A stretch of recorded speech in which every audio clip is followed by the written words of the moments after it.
Sí, ¿qué tal? Muy buenas noches con todos ustedes. Buenas noches a los presentes. Eh, Como es de su conocimiento, entonces, ¿no? Ya estamos abordando justamente un nuevo tema relacionado justamente al tema de descentralización.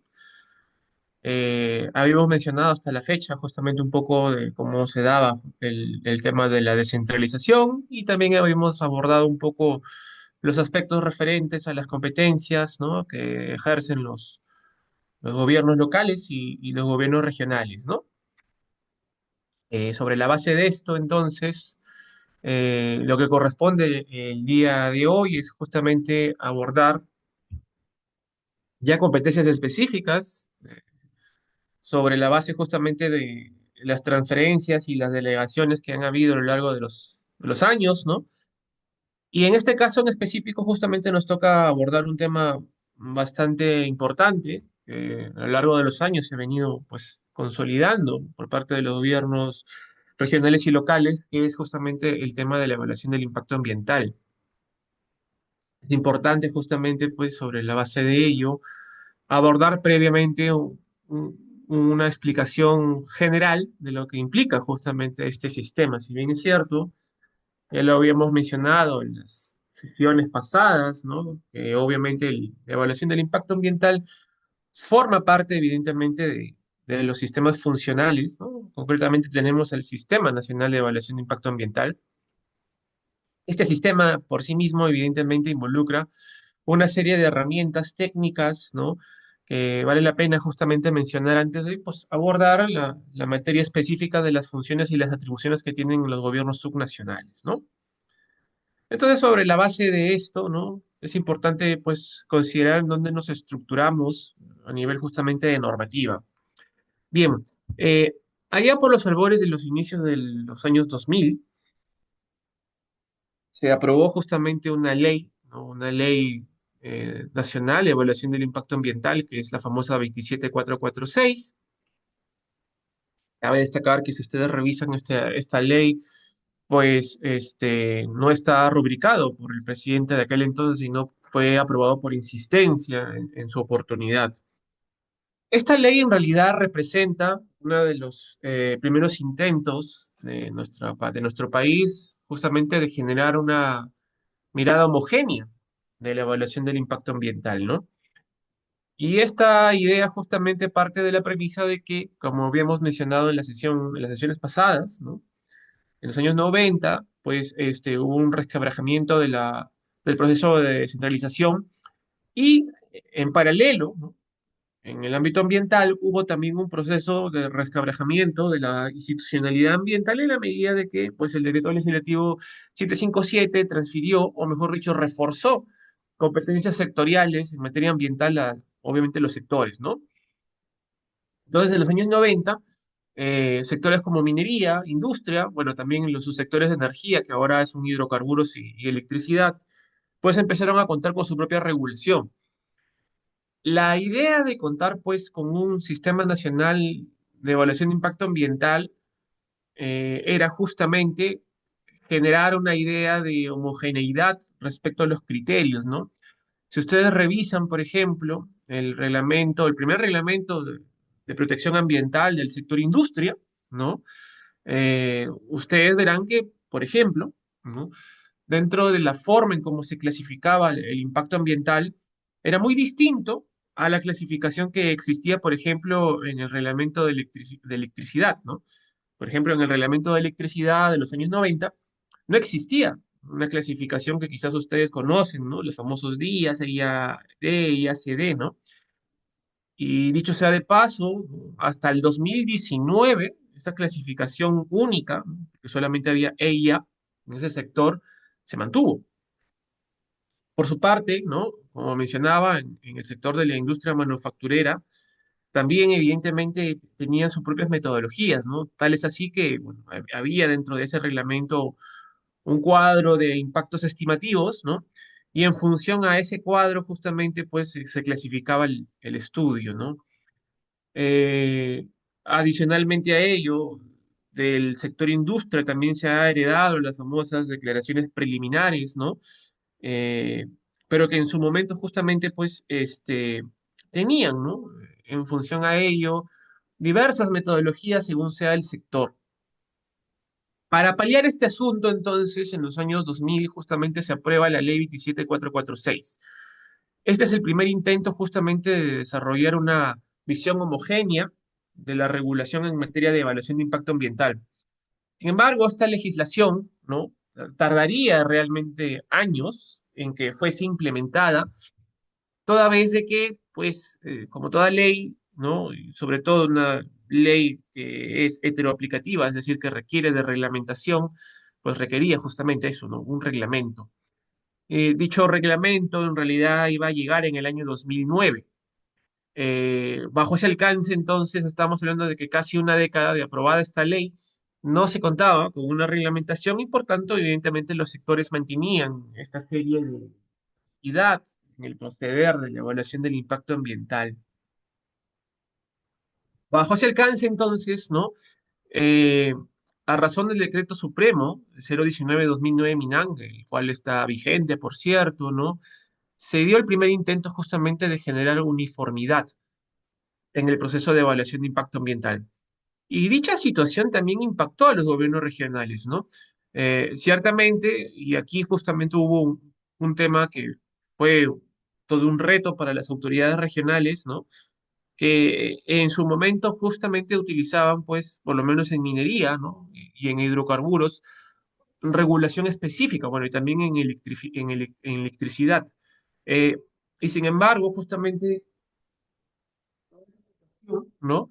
Involucraba que a la larga también suponía un reto porque había una nueva institucionalidad, que era justamente el Ministerio del Ambiente, que también justamente estaba aprobando disposiciones, ¿no? Y dicho sea de paso, a lo largo de los años lo ha seguido haciendo, ¿no? Imagino que ustedes habrán revisado o habrán visto las guías que el Ministerio del Ambiente ha desarrollado en el marco justamente de la evaluación del impacto ambiental, como la elaboración de línea base, la elaboración de la estrategia de manejo ambiental, la metodología para la compensación ambiental, ¿no? Entre otros aspectos. Entonces, evidentemente, esta situación involucraba, a lo largo de los años, también ha supuesto un reto para las autoridades descentralizadas justamente adaptarse a esta idea homogénea, ¿no? Ahora bien, el Sistema Nacional de Evaluación de Impacto Ambiental es un sistema único, pero que no es incompatible con la regulación ambiental sectorial. Después de todo, ¿no? Los gobiernos regionales, y bueno, también si consideramos a este punto los gobiernos locales en el sector residuos sólidos, pues emplean obviamente su regulación específica. Sin embargo, ¿no? Es cierto, y es importante mencionarlo, que todo se basa justamente sobre una plataforma general que es el SEIA, ¿no? Tal es así de que, pues, en la actualidad la estructura del sistema, como ha sido concebido, aún se mantiene. Por ejemplo, ¿no?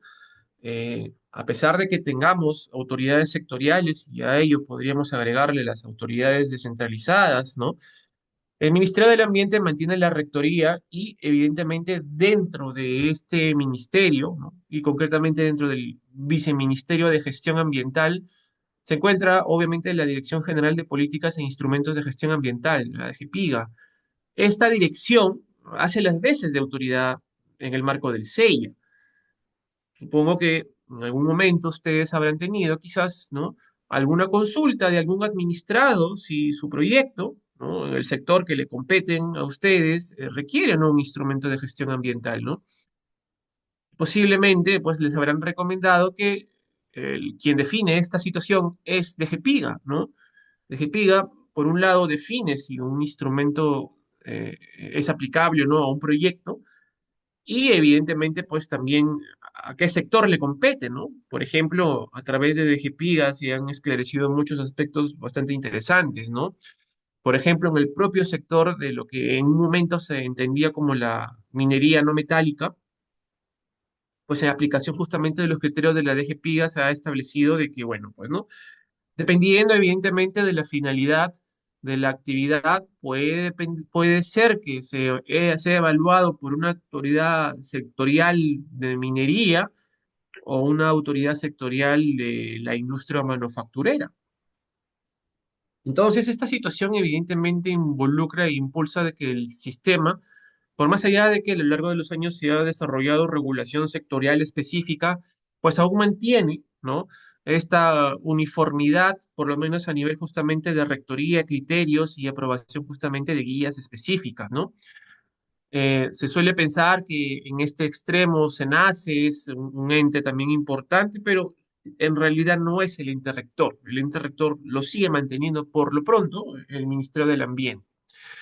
Entonces, este ministerio justamente va a emitir normas, ¿no? De manera general, como hemos mencionado, ¿no? Ya hemos tocado un poco las guías, ¿no? Para el levantamiento de línea base, para la EMA, para la jerarquía de mitigación a nivel justamente de la guía de compensación ambiental, entre otros. Esa situación evidentemente impulsa la idea de que ahora, pues obviamente las autoridades descentralizadas no solamente toman como referencia la regulación ambiental específica, sino también obviamente los criterios generales del SEIA, ¿no? Ahora, este es el ente rector. Indudablemente, pues el ente rector, a través de la DGPIGA, lo que hace justamente es expedir normativa, como hemos visto en los sistemas funcionales, pero también evidentemente pues esclarece ciertas cuestiones de controversia, como el tema de si corresponde o no corresponde un IA o a qué sector le compete la evaluación ambiental. Pero concretamente, existen autoridades que evidentemente se van a dedicar a evaluar el estudio, el instrumento de gestión ambiental en general. Y estos son denominados justamente autoridades certificadoras, ¿no? Y como ustedes están viendo, las autoridades certificadoras, hasta el momento, podríamos justamente plantearlas en tres grandes grupos, ¿no? Un grupo multisectorial, que vendría a ser SENACE, ¿no? SENACE ha recibido diversas competencias en esta materia y la sigue recibiendo, porque sigue teniendo todavía pendiente la transferencia de funciones según cronograma, ¿no? Que debe ser en 2026. Por otro lado, pues se mantienen todavía las autoridades sectoriales en algunos aspectos puntuales, ¿no? Y evidentemente, como tercer grupo, están las autoridades descentralizadas, ¿no? Que ciertamente, pues a lo largo de los años, ¿no? Han venido generando mayor protagonismo, sobre todo con el proceso de delegación de competencias, ¿no? Y también, obviamente, en el sector residuos sólidos de cara a las municipalidades. Este sector, o mejor dicho, este sistema, no solamente hace uso, ¿no? Del marco normativo en función a las autoridades certificadoras, sino que también intervienen otro tipo de autoridades, ¿no? Y esas autoridades generalmente se les denominan los opinantes técnicos, ¿no? Generalmente estos opinantes técnicos intervienen cuando el proyecto evidentemente va a afectar a algún bien jurídicamente protegido que obviamente es de competencia de esa autoridad, ¿no? Si el proyecto en MAPE o en electrificación rural o en transportes, por ejemplo, ¿no?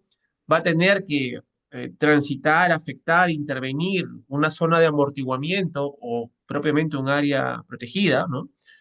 Pues, como estamos hablando de que el bien jurídico protegido acá es la biodiversidad y esto le compete a Cernam, bueno, Cernam será obviamente el opinante eh, sobre la base, evidentemente, de su competencia, determinando si el proyecto es viable en el extremo, evidentemente, de que genere viabilidad y que el proyecto, pues, obviamente pueda coexistir con los fines de conservación del espacio protegido o de su zona de amortiguamiento, ¿no?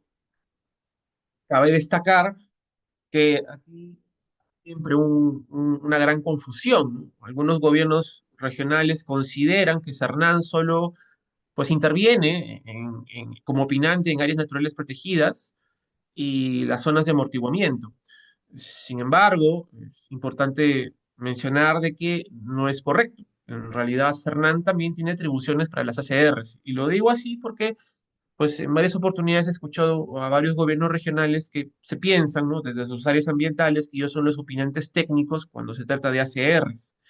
Y no es correcto. La ley de áreas naturales protegidas, ¿no? En su artículo 116 es bastante claro respecto a la atribución de Cernán sobre la base, evidentemente, de estas tres áreas, ¿no? Hace a ANPs de Administración Nacional, zonas de amortiguamiento y, evidentemente, ACRs, ¿no? Entonces, evidentemente, Cernán tiene una labor sustancial cuando el proyecto obviamente impacta, ¿no? Obviamente lo que son áreas protegidas. Es más, ¿no? De acuerdo evidentemente a las normas del SEIA, muchas veces, ¿no? Se va a considerar la necesidad de contar con un instrumento de gestión ambiental si es que el proyecto evidentemente impacta estos espacios, ¿no? Misma situación ocurre si el proyecto evidentemente puede afectar o no los recursos hídricos, ¿no? Si los afecta, evidentemente, ¿no? Ya sea recurso hídrico de agua superficial o recurso hídrico de agua subterránea, ¿no? Si el proyecto involucra, por ejemplo, uso de recurso hídrico o involucra alguna intervención sobre el cauce de un río, ¿no? Por ejemplo, pensemos en la desviación del curso del agua para, no sé, hacer infraestructura vial, según sea el caso. Bueno, como estamos hablando evidentemente de una intervención en materia del bien jurídico protegido, que este es el caso del recurso hídrico, obviamente pues será ANA, ¿no? La Autoridad Nacional del Agua, quien intervenga, ¿no? Y en su defecto evidentemente va a ser también un opinante, ¿no? Dentro de ANA existe una dirección general, ¿no? De calidad y evaluación del recurso hídrico, que justamente se dedica a hacer las veces de opinante, ¿no? Y que esta, pues, concentra en realidad a nivel nacional esta atribución y es la que justamente emite las opiniones técnicas en realidad de todos los proyectos y de todos los sectores, ¿ok? Estos dos actores en realidad son bastante determinantes porque hasta la fecha tienen justamente la categoría de opinantes vinculantes. Eso quiere decir que, evidentemente, pues, si las opiniones son desfavorables, ¿no? El proyecto se desaprueba de manera automática. Bueno, decirlo de manera automática se entiende de que, pues, no hay mayor fundamentación que justamente la propia norma que dispone así. Esto está presente en el reglamento del SEIA, por cierto, que habilita y desencadena y gatilla justamente esta consecuencia por una opinión no favorable o de ANA o de Cernam, ¿no? Pero indudablemente existen otros opinantes, ¿no? No tienen la categoría de opinantes vinculantes, pero ciertamente intervienen. Por ejemplo, si estamos hablando de afectación a recursos forestales o afectación de fauna silvestre, bueno, la autoridad competente será CERFO. Si por el contrario estamos hablando de afectación de recursos hidrobiológicos, bueno, la autoridad competente será PRODUCE. Y si estamos hablando de que la afectación puede involucrar a pueblos en estado de aislamiento o involucra quizás patrimonio arqueológico, ¿no? Será obviamente el Ministerio de Cultura quien interviene, ¿no? Y evidentemente existen otras autoridades, ¿no? Que tienen obviamente menor proporción de intervención, pero que ciertamente, pues, si hay alguna afectación a los bienes que estos protegen, pues habrá justamente en este caso un pronunciamiento de estas autoridades. ¿Ok? Entonces, es importante tener en consideración este marco normativo porque evidentemente existen principios que van a ser aplicables a lo largo, obviamente, de los años, bueno, a lo largo también, obviamente, del proceso de evaluación ambiental según sea el sector. Uno de los principios más relevantes del sistema de evaluación de impacto ambiental es el principio de indivisibilidad. Este es un principio bastante importante, tiene algunas excepciones, es correcto, pero en general, ¿no? La idea de este principio apunta justamente a tener una evaluación integral, es decir, evitar que un proyecto ciertamente sea evaluado por partes, ¿no? Con quizás el objeto de que el titular piense que bajo ese alcance se pueda evaluar en menor medida, ¿no? Y el impacto ambiental y a su vez, obviamente, que la autoridad certificadora le exija un instrumento de menor jerarquía, ¿no? Cabe destacar que, como ustedes ven abajo, pues, ¿no? La jerarquía del impacto ambiental se traslada al nivel de instrumento que se pide. Así, pues una declaración de impacto ambiental obviamente va a ser un instrumento que tiene dentro de su contenido menos exigencias que lo sería obviamente un estudio de impacto ambiental semidetallado o detallado. Por tal motivo, ¿no? La idea del principio de divisibilidad apunta justamente a una evaluación integral. Cuando un titular de un proyecto obviamente presenta un instrumento de gestión ambiental, se entiende que el instrumento debe desplegar dentro de su contenido todo el alcance del proyecto, ¿no? Por ello, evidentemente, no resulta casual que en el contenido del instrumento esté tanto la fase, si estamos hablando de un proyecto de inversión, es decir, algo que todavía no existe, ¿no? Incluye, evidentemente, la fase de lo que es la construcción, la fase constructiva, ¿no? Luego viene la fase, obviamente, operativa, y después viene a nivel conceptual el cierre de la actividad, ¿no? Es decir, se está considerando todo el ciclo de vida de la actividad. Por lo tanto, no puedo, bajo el alcance del principio de indivisibilidad, ¿no?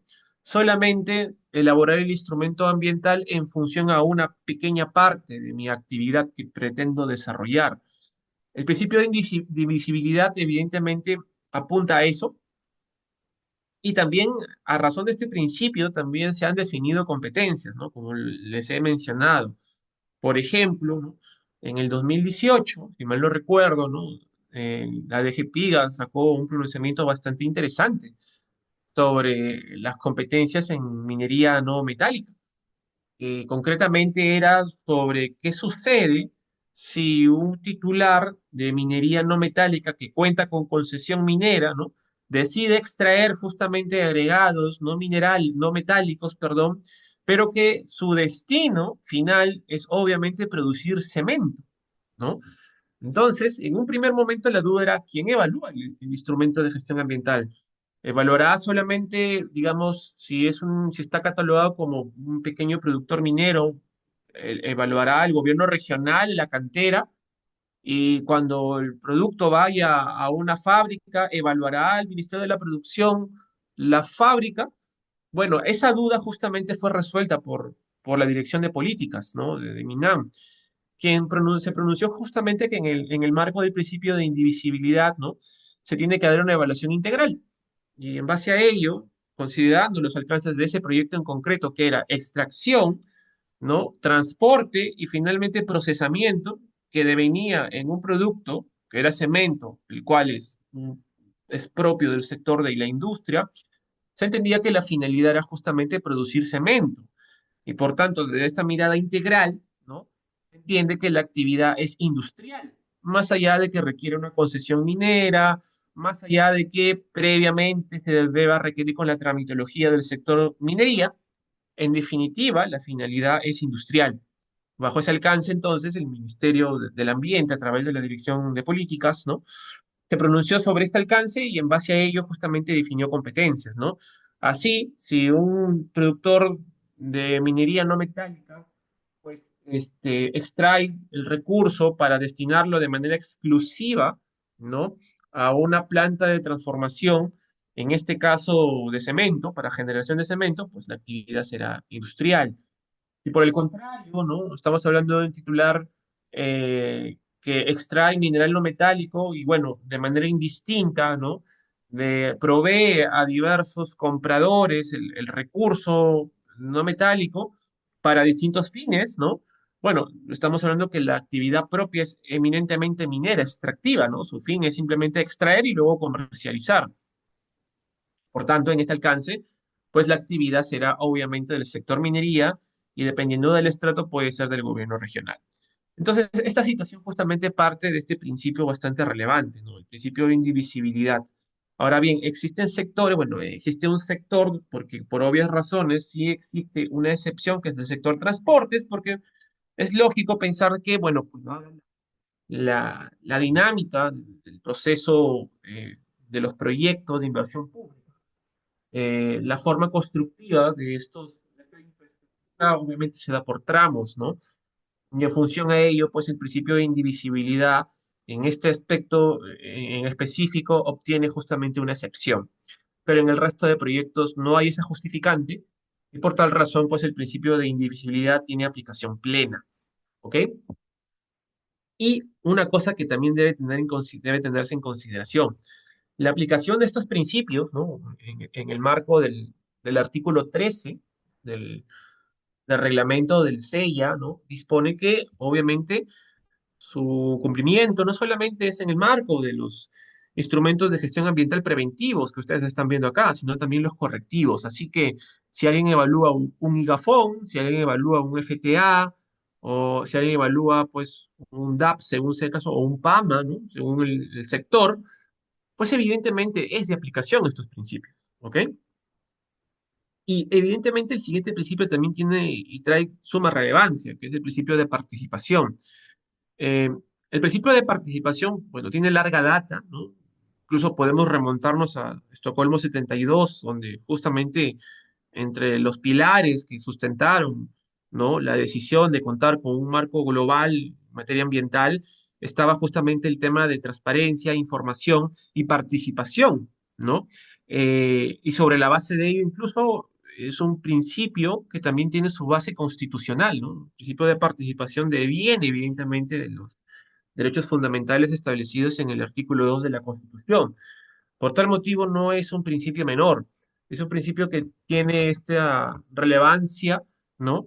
Que justamente explica que en materia ambiental cuente también, obviamente, con un apartado específico en el título preliminar de la Ley General del Ambiente, ¿no? Tal es así que, obviamente, en el título preliminar está establecido el derecho a la participación en la gestión ambiental y desarrolla y despliega, evidentemente, una serie de derechos que en realidad tenemos todos los ciudadanos, ¿no? Para poder participar en la toma de decisiones, ¿no? Evidentemente, este principio, bueno, esto es un derecho y principio a la vez, ¿no? Que establece que obviamente participemos de manera responsable, ¿no? Y esto es bastante interesante tomarlo en consideración, porque los reglamentos que se han desprendido sobre la base de esto, de la participación ciudadana, han entendido muy bien esta idea. Es decir, muchas veces, ¿no? Sobre todo en zonas de conflictividad, cuando se trata, evidentemente, de desarrollar acciones de participación ciudadana, ¿no? Eh, y existe, evidentemente, una presión local por impedir que el proyecto se dé, ¿no? Bloqueando carreteras, obstruyendo audiencias públicas, talleres participativos, entre otros. Bueno, directamente algunos reglamentos, ¿no? Establecen justamente como consecuencia, ¿no? La paralización completa o cancelación del proceso de participación ciudadana debido, evidentemente, en el fondo, de haber justamente sobrepasado este derecho por parte de la población y haberlo ejercido de manera irresponsable. ¿Ok? Entonces, la consecuencia del principio de participación tiene doble vía. Por un lado, evidentemente, ha reforzado, ¿no? El alcance del proyecto hacia la población local de la zona, ¿no? Porque la idea del principio de participación es justamente desarrollar un instrumento, no solamente sobre la base de lo que desea el titular de la actividad o sobre lo que técnicamente puede proponer una consultora ambiental, sino que también evidentemente involucra, pues, ¿no? La incorporación de una dimensión social, ancestral, si se quiere denominar, o de conocimiento netamente local de la zona, que obviamente retroalimente al instrumento ambiental que se está desarrollando, ¿no? No por ello, evidentemente, este, no resulta ilógico que el principio de participación generalmente tiene mayor fuerza en la fase de elaboración del instrumento por parte justamente del administrado, ¿no? Y evidentemente existen otros principios, ¿no? Como por ejemplo el de complementariedad, que podemos indicar que es una especie de principio sustentado en la razonabilidad, el principio de razonabilidad, en la cual evidentemente lo que se busca por parte de la autoridad es justamente mitigar, ¿no? Prevenir el impacto ambiental basado en medidas claras e idóneas, ¿no? Bajo esa idea, ¿no? Tiene que haber una complementariedad, pues, entre la actividad que se va a desarrollar y los objetos de conservación o de mitigación del impacto que se deben desarrollar justamente en el entorno donde se va a desplegar esta actividad o proyecto, según sea el caso.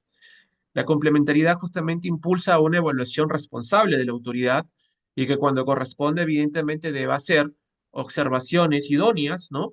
Que aseguren una corrección quizás en las alternativas de solución de los diversos impactos que han sido identificados por parte del administrado y que sobre la base de ello justamente se establezca, ¿no? Medidas ambientales idóneas basadas justamente en realidades, ¿no?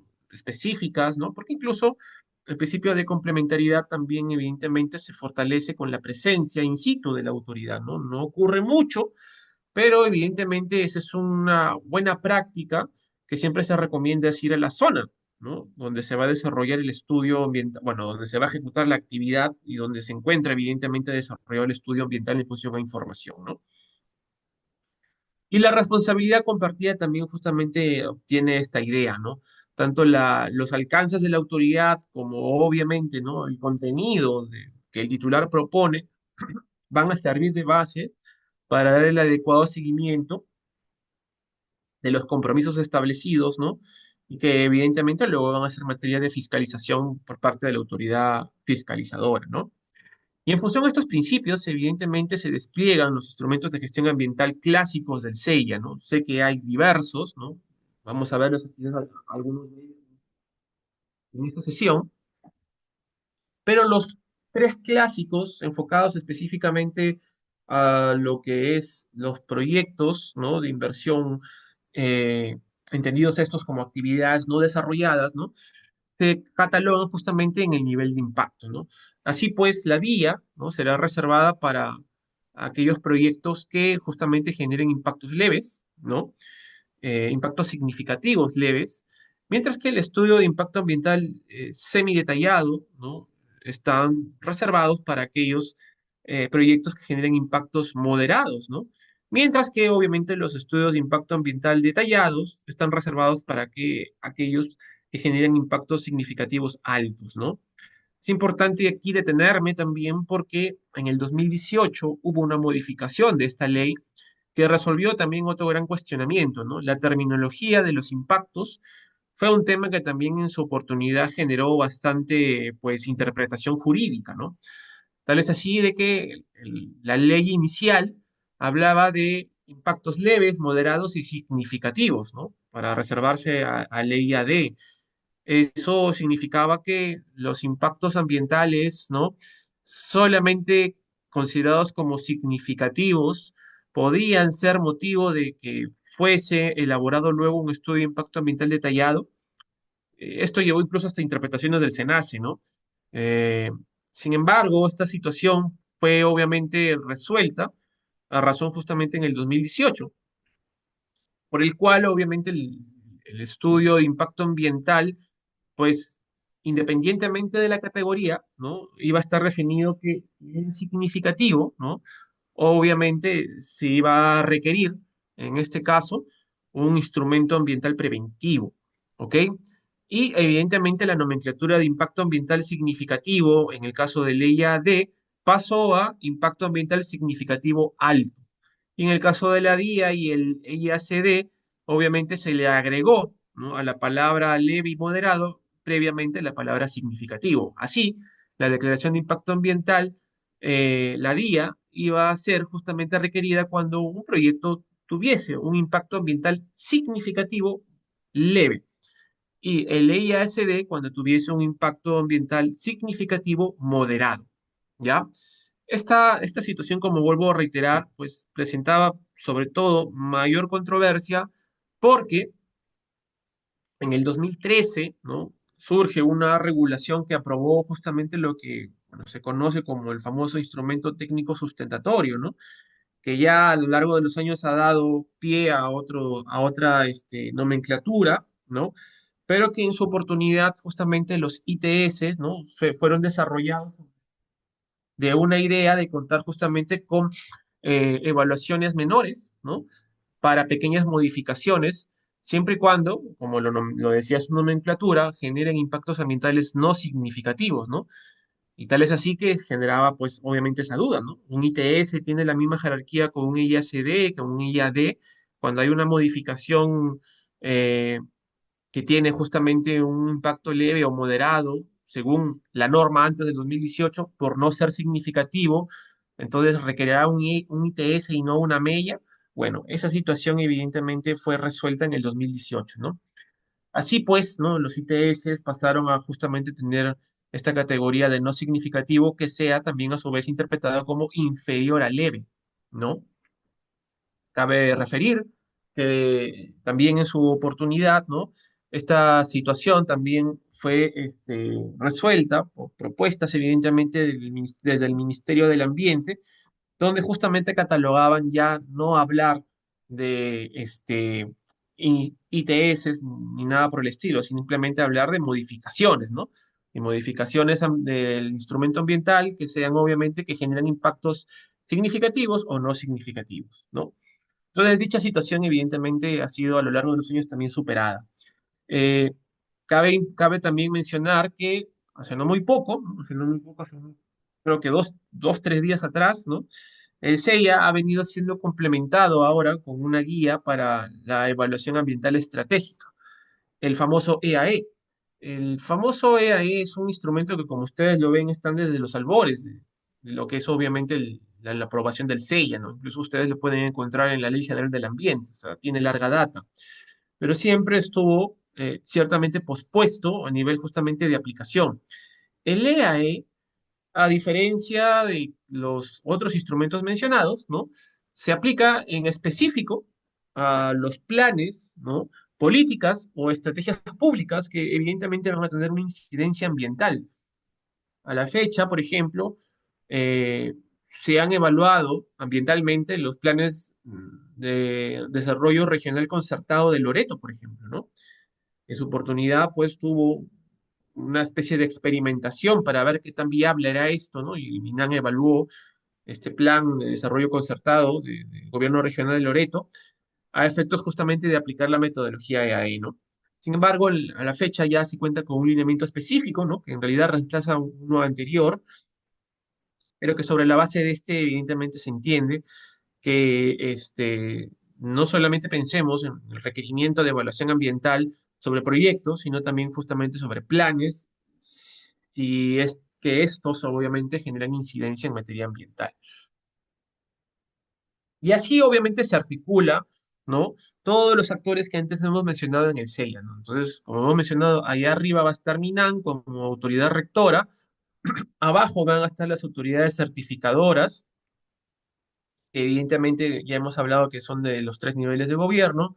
Luego le van a seguir obviamente los opinantes técnicos, ¿no? Cernán, Ana, otros comentados también. Podríamos agregar también acá las CEFAS, las autoridades de fiscalización ambiental, aunque su participación en realidad va a ser después de aprobar el instrumento ambiental, aunque también es importante mencionar que en algunas disposiciones específicas, ¿no? eh, las obligaciones para presentar instrumentos ambientales van a requerir a su vez, ¿no? Que sea comunicado la EFA pertinente, ¿no? Según sea el caso. Y adicionalmente a ello, pues, ¿no? Hay que añadirle sobre la base, evidentemente, de este sistema a las consultoras ambientales, ¿no? Desde el 2000, si mal no recuerdo, 2019, ¿no? Se cuenta con una reglamentación actualizada de consultoras ambientales, pero que es importante considerar que estamos en transición, es decir, eh, la responsabilidad para tener un registro único o unificado de consultoras ambientales recae en SENACE. Sin embargo, esta responsabilidad de este registro unificado va a ser exigible una vez que SENACE tenga la competencia específica. Así, por ejemplo, ¿no? En el sector transportes, minería, hidrocarburos, electricidad, agricultura, el SENACE, bueno, y también me parece el sector edificaciones, que hace un año atrás también recibió la transferencia de SENACE. Bueno, estas consultoras evidentemente van a estar debidamente registradas en el registro de SENACE para poder elaborar un instrumento ambiental, sobre todo los referidos a los del SEIA. ¿Ok? No se puede admitir, eso es importante y recuerdo que en una oportunidad, bueno, en una temporada, diría yo, tenía bastantes consultas de un gobierno regional respectivo, donde justamente llegaban instrumentos ambientales elaborados del sector hidrocarburos, sin contar, obviamente, con el registro de consultoras, ¿no? Con lo cual automáticamente, pues, el estudio debía ser declarado improcedente, ¿no? Si ya había sido ingresado al gobierno regional y quien el ingeniero que firmase no contaba con el registro de consultora ambiental, obviamente pues ese estudio ambiental no tenía la validez legal para ser evaluado y en su defecto evidentemente tenía que ser declarado improcedente por no cumplir con los requisitos mínimos, ¿no? Pero cabe destacar que, como hemos mencionado, el registro de SENACE solamente va a ser en aquellos sectores que SENACE tiene atribuciones, ¿no?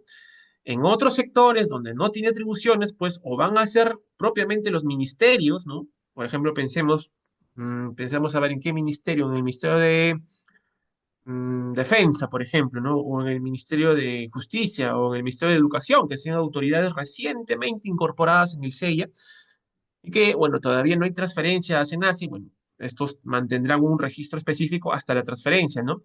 Y también en el caso de gobiernos regionales, mantendrán justamente este registro específico hasta que finalmente SENACI consolide todo el avance del tener el registro unificado. Cabe destacar, por cierto, si alguien es consultor, no me sabrá mentir que debe tener conocimiento que también las consultoras son, pues, administrados de OEF y por tal motivo, pues, están supeditados también a fiscalización. Evidentemente, esta fiscalización está impulsada por garantizar que el instrumento ambiental elaborado por estas consultoras, ¿no? sea lo más fidedigno posible a la realidad y no sea obviamente este famoso formato que se solía tener antes, ¿no? De los instrumentos ambientales, ¿no? Recordaba un profesor mío, me comentaba que en su oportunidad, pues, le tocó evaluar un instrumento de un lugar costero y se dio con la sorpresa que la descripción en la línea base era propia del lago Titicaca y estábamos hablando de un departamento costero, ¿no? Entonces, son situaciones evidentemente que se intentan corregir, ¿no? Porque no solamente puede haber responsabilidad para el titular que pues no conoce muy bien lo que está entregando la autoridad, sino también para el propio consultor por justamente tener información que no se condice con la realidad. Bajo ese alcance, pues ahora, por lo menos en los sectores que OEFA mantiene, ¿no? Obviamente, pues las consultoras son bastante cuidadosas con la información que se provee, ¿no? Porque saben, evidentemente, que pueden ser sancionadas y las sanciones, pues, pueden ser elevadas en el caso de OEF. Cabe destacar entonces que, a diferencia de otros modelos nacionales, bueno, de otros países, ¿no? Nuestro modelo nacional específico parte de la premisa que, primero, el quien está obligado de presentar un instrumento es el titular del proyecto, ¿no? O sea, quién es el dueño, quién es el que genera la inversión del proyecto. Pero no le compete a este elaborar el instrumento, sino le compete a la consultora. Y es la consultora finalmente quien va a elaborarlo, ¿no? Y si el titular lo cree conveniente, pues puede obviamente delegar poderes para que éste lo presente ante la autoridad administrativa.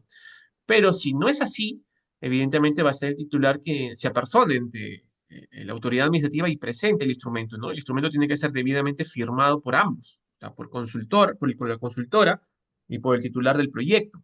Ahora bien, es importante tener en consideración lo siguiente, ¿no? Existe una crítica sobre este sistema, es decir, eh, es correcto que el titular, ¿no? Le necesite los requerimientos de un servicio de un tercero que también es privado para poder aprobar el proyecto y evidentemente, pues este privado va a tener un impulso importante de que si el proyecto se aprueba, pues obviamente la retribución económica va a estar consolidada, ¿no? Entonces, esto evidentemente no se prestaría quizás a una pequeña, ¿no? alteración de la finalidad de elaborar un instrumento ambiental desde el punto de vista más técnico posible.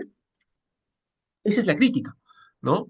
Algunos consideran, por ejemplo, que el modelo, sino que sea el titular del proyecto quien pues pague al Estado y el Estado en un registro se encarga justamente de pues nombrar a un consultor para la elaboración del proyecto, ¿no? Y así se rompe esta relación entre consultora y titular y esta potencial perturbación en la finalidad de la rigurosidad del instrumento, ¿no? Sin perjuicio de ello, evidentemente, también la propia norma, como hemos mencionado, ha intentado resolver esta situación con una fiscalización ambiental efectiva a las consultoras que impulse y las obligue, evidentemente, a desarrollar información fidedigna, bajo, evidentemente, posibilidad de que sea sancionado si esto no es así. ¿Ok? Entonces, esta situación, evidentemente, también es importante tenerlo en consideración. Ahora bien, no todos los instrumentos van a requerir una consultora ambiental. Por ejemplo, pues en el caso del IGAFON, ¿no? Ustedes, bueno, para que son afines al sector minería, ¿no? Saben que no es un requisito tener un consultor ambiental, pero sí es un requisito tener un profesional con cierta experiencia, mínimo un año, en materia ambiental para poder elaborar el instrumento, ¿no? Entonces, sobre todo esta situación, ir más en los instrumentos eh, complementarios al SEIA, ¿no? También va a alcanzar las AFTA, también, por ejemplo, y otros instrumentos complementarios, ¿no? Donde no va a ser necesario contar con una consultora, pero cuando estamos hablando de instrumentos grandes, ¿no? Evidentemente, este requisito sí es sustancial, sobre todo los instrumentos del SEIA. Y así, evidentemente, se estructura nuestra actual configuración, ¿no? Vemos, por ejemplo, ¿no? Que a la fecha tenemos estas grandes autoridades, ¿no? La transsectorial que se nace, ¿no? Las sectoriales que están evidentemente alojadas en los ministerios, ¿no? Las regionales y las locales. Sobre la base de esto, evidentemente, vamos a ir comentando, ¿no? Primero que nada, como hemos dicho, ¿no? Bueno, se nace a lo largo de los años, ¿no? Ha sido creado justamente para alojar en específico, en un primer momento, solamente la competencia para evaluar los instrumentos de gestión ambiental que generan impactos eh, significativos altos, ¿no? Es decir, que se encargan obviamente de los estudios de impacto ambiental detallados. Pero en el 2018 hubo una modificación normativa que establece que SENACE también, luego de concluir el proceso de transferencia de todos los sectores de los EIAD, pues empezará también a asumir la responsabilidad de evaluar los estudios de impacto ambiental semidetallados, ¿no? Esa situación, ¿qué implica? Implica pues que las autoridades sectoriales ya no evaluarían ni los estudios de impacto ambiental detallados ni los estudios de impacto ambiental semidetallados. ¿A qué se dedicarían? Bueno, concretamente se dedicarían a los instrumentos de gestión ambiental correctivos y otros complementarios y bueno, según sea el caso, a las guías, ¿no? Es importante detallar aquí que este es un proceso largo, también tiene críticas, ¿no? Algunos dicen, ¿por qué tantas autoridades sectoriales o tantas autoridades certificadoras, ¿no? ¿Por qué no lo ve todo SENACE? Esa es la crítica que se da. La idea es que quizás esta mirada sí se pueda dar en el paso de los años, ¿no? Y que en algún momento, pues, las autoridades sectoriales ya no tengan estas responsabilidades porque también suele darse la famosa crítica de que las autoridades sectoriales son jueces y partes, es decir, los ministerios impulsan evidentemente muchas actividades económicas y evidentemente tienen un interés de que esas actividades económicas se concreticen, ¿no? Y si parte de esa situación involucra e implica evaluar el instrumento de gestión ambiental, pues puede ser que la evaluación que se dé no sea tan riguroso como se requiere. Esta situación, evidentemente, también, como he mencionado, forma parte de una reflexión necesaria a efectos de garantizar si corresponde o no corresponde mantener esta estructura, ¿no? Lo cierto es que SENACE, por lo pronto, ha asumido las funciones en minería, hidrocarburos, electricidad, agricultura, transportes, edificaciones, como les he dicho, y bueno, en el sector salud, residuos sólidos. Estas atribuciones, como vuelvo a reiterar, son atribuciones que están dadas justamente a través de un cronograma de transferencia. En realidad hemos tenido dos, ¿no? Y el último ha sido modificado en una segunda oportunidad y por lo tal se ha ampliado hasta el 2026. Pero aún están pendientes otros sectores como industria, pesca, turismo, defensa y demás, ¿no? Eh, y por ello, en la actualidad, pues en Lima, los diversos ministerios cuentan con sus famosas direcciones generales de asuntos ambientales, ¿no? Así pues, desde el mismo Ministerio de Energía y Minas está la Dirección de Asuntos Ambientales Mineros, la Dirección General de Asuntos Ambientales de Hidrocarburos y la Dirección de Asuntos Ambientales de Electricidad, que mantienen todavía justamente la evaluación ambiental de instrumentos correctivos y obviamente los que generan impactos ambientales moderados. Y cuando hay clasificación anticipada, es decir, cuando ya hay un cuadro donde define el tipo de instrumento, pues también evalúan las famosas días, ¿no? Me había olvidado mencionar que SENACE a su vez también tiene la atribución de clasificación. Esa clasificación se da cuando no hay clasificación anticipada y si directamente SENACE pues clasifica el instrumento y es aprobado, bueno, se clasifica como día y de acuerdo a la norma es aprobado automáticamente, bueno, SENACE también tendría la atribución de aprobar días si es que pasan previamente por esta situación, ¿no? Y lo que nos interesa, ¿qué hay en el tema descentralizado, ¿no? Bueno, en el tema descentralizado, como hemos mencionado a nivel regional, uno de los primeros sectores que recibió estas competencias fue justamente el sector de energía y minas, ¿no? Y así, pues, actualmente los gobiernos regionales, yo diría todos, ¿no? Tienen competencias en evaluar estudios de impacto ambiental, bueno, instrumentos de gestión ambiental para ser más específicos, ¿no? en el sector minero, en el sector hidrocarburos y en el sector electricidad. Ojo, no implica todas las actividades mineras o todas las actividades de hidrocarburos o de electricidad, sino que obviamente van a haber algunos alcances específicos que ya vamos a ir comentando. Pero justamente tienen competencias en primer término sobre este sector. Este fue el primer sector que se transfirió las competencias, ¿no? En la mayoría de casos recayeron en las direcciones regionales de energía y minas. Casi en la totalidad de los gobiernos regionales justamente son estas direcciones quienes han asumido esta atribución, ¿no? La explicación real de por qué fue así es justamente de que, como ya hemos comentado en sesiones pasadas, ¿no? Se mantuvo justamente esta mirada sectorial y el Ministerio de Energía y Minas, pues justamente inició los procesos de transferencia directamente con las DREN, ¿no? Y no con las gerencias de recursos naturales, a pesar de que, como les mencioné, el artículo 34A dispone algo distinto, ¿no? Dispone que las atribuciones sectoriales ambientales las ejercen estas gerencias. Y perjuicio de ello, sí existen gobiernos regionales, ¿no? Que mantienen a nivel de sus gerencias ambientales las atribuciones mineras, ¿no? Y de hidrocarburos y electricidad. Por ejemplo, está Arequipa, ¿no? Arequipa que tuvo su autoridad regional ambiental, la famosa ARMA, y ahora se llama Gerencia Regional Ambiental, ¿no? Pues mantiene justamente dentro de su seno estas atribuciones en minería y hidrocarburos y electricidad. Y también en el caso del gobierno regional del Callao, pues la Gerencia de Recursos Naturales y Gestión del Medio Ambiente tiene estas atribuciones, ¿no? Lo ideal es que justamente esto se uniformice, porque conocemos obviamente que existe mucho tema de corrupción, no digo en todos los gobiernos regionales, pero lastimosamente este sector es uno de los más tocados en el tema de corrupción, ¿no? Y obviamente luego le sigue el tema forestal, pero ciertamente pues vale la pena justamente mencionar que sí es necesario hacer una reestructuración de quién le compete realmente estas atribuciones. Luego de ello, evidentemente, pues otro sector que, y vamos a ir por orden cronológico, ¿no? Asumió competencias a nivel regional fue el sector pesca. En realidad, el sector pesca, podemos decir que fue casi en paralelo, ¿no? Ya por los albores del 2008, 2009, 2010, ¿no? Se establecieron algunas disposiciones específicas donde obviamente se le estableció concretamente las atribuciones de la evaluación de la declaración de impacto ambiental para lo que en su momento pues involucraba la pesca y acuicultura, ¿no? Obviamente todo esto de menor escala o artesanal. Situación que se ha venido manteniendo, pero que de acuerdo al reglamento de pesca vigente, pues no hay ciertas excepciones de ya no requerimiento de un instrumento de gestión ambiental para, por ejemplo, en el sector acuícola de las actividades de recursos limitados, o denominados AREL, ¿no? Y evidentemente aún sigue persistiendo el tema ambiental en la pesca artesanal. Ese fue evidentemente el segundo sector, por así decirlo, que los gobiernos regionales asumieron. Y evidentemente, pues como fue un proceso casi en paralelo con las DREN, ¿no? En esos albores, obviamente el Ministerio del Ambiente todavía no estaba, si o no se había creado, o si ya se había creado, no estaba consolidado.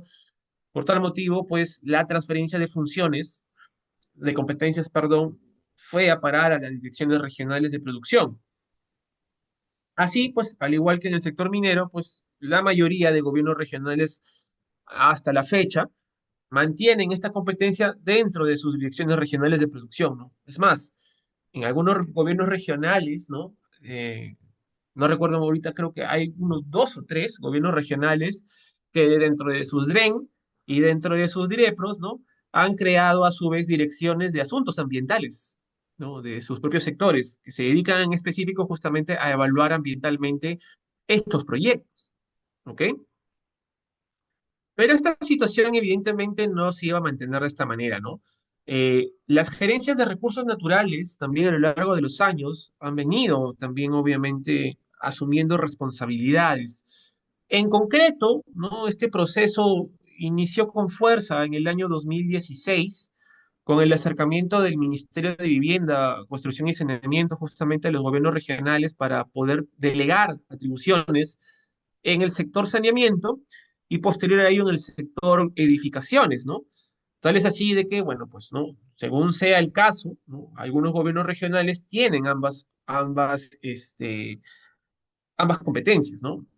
Entonces estamos hablando de que hay gobiernos regionales a través de sus gerencias ambientales, es decir, sus gerencias de recursos naturales y gestión del medio ambiente, que han asumido no solamente el sector saneamiento, sino también el sector edificaciones, ¿no? Y esto es importante, sobre todo cuando estamos hablando de proyectos de rehabilitación urbana, proyectos de edificaciones con fines multifamiliares, según lo que establezca también el reglamento específico, porque hay ciertas excepciones ahí. Pero si esto fuese el caso, evidentemente, pues las gerencias de recursos naturales, o en algunos casos también las ARAs, ¿no? Que aún existen, pues tienen estas atribuciones, ¿no? Cabe destacar que también las gerencias de recursos naturales o las ARAs, según sea el caso, no solamente asumieron en específico, ¿no? Evaluar las declaraciones de impacto ambiental, sino también evaluar, por ejemplo, ¿no? Algunas fichas técnicas. En concreto, el gobierno regional o todos los gobiernos regionales, diría casi la mayoría de estos, ¿no? Han iniciado o ya han concluido el proceso de delegación de funciones. Concretamente, este proceso se ha dado en un rango de 2 años, ¿no? Algunos renovables, otros no. Y obviamente en este caso el gobierno regional ha tenido que demostrar capacidad técnica, ¿no? El proceso ha sido bastante interesante, yo se los cuento porque yo estuve en inicios, ¿no? En los inicios de este proceso.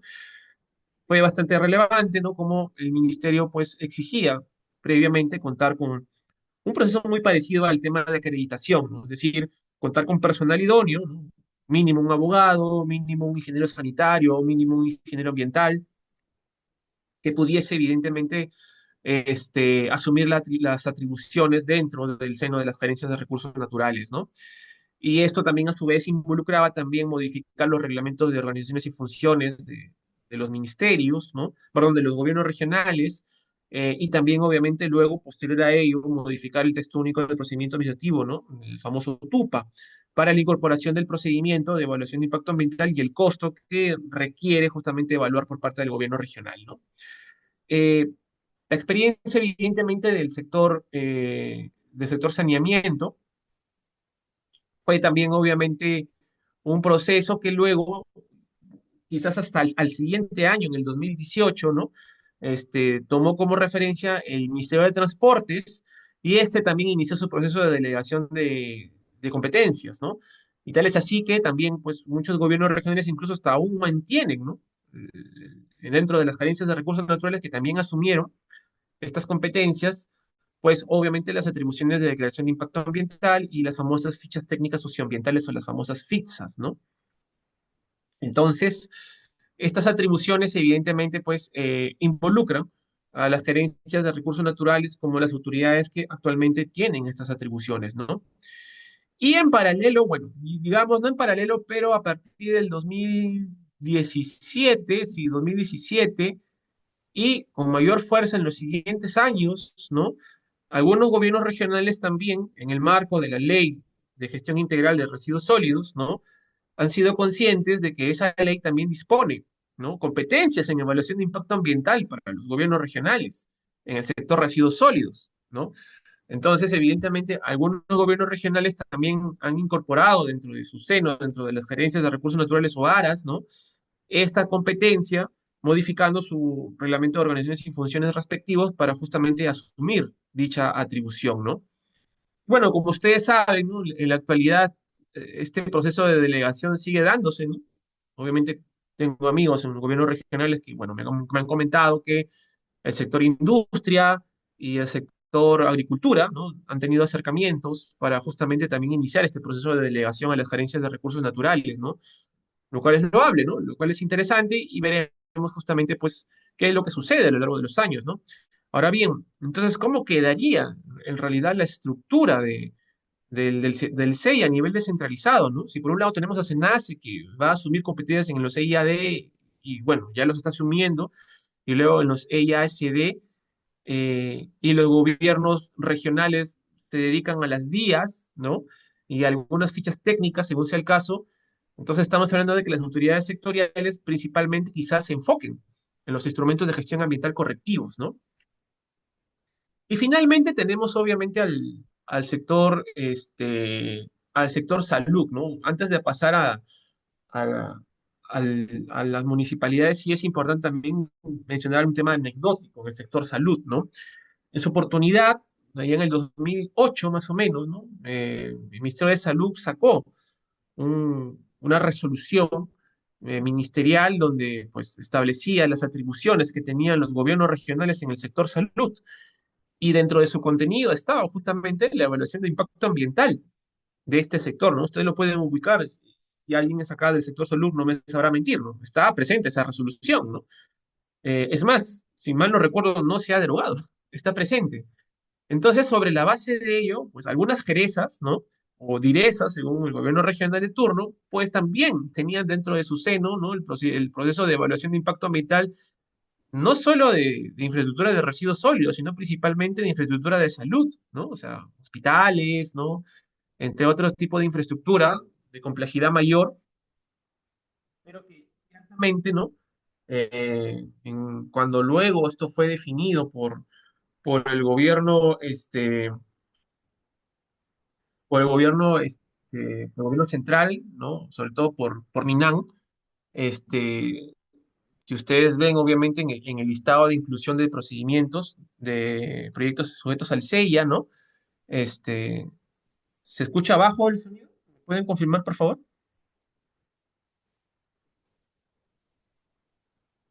¿Se escucha correcto? Por favor, me confirma. Todo correcto, perfecto, perfecto, muchas gracias. Ya. Entonces, mencionaba, pues, ¿no? Que la idea de contar con estas competencias, ¿no?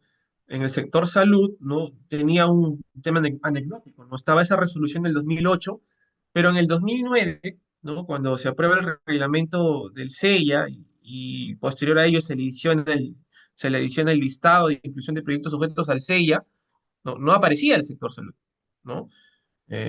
Y esto generó y prestó confusión, ¿no? En algún momento, pues, Digesa, yo por ahí debo tener el informe donde decía que sí, que en efecto sí se había transferido, ¿no?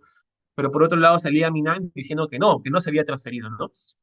Y se dio una especie de controversia entre ministerios y finalmente se definió de que no, el sector salud no había sido transferido. La pregunta es, ¿qué pasa con todos esos instrumentos que las gerezas o las directas aprobaron, ¿no?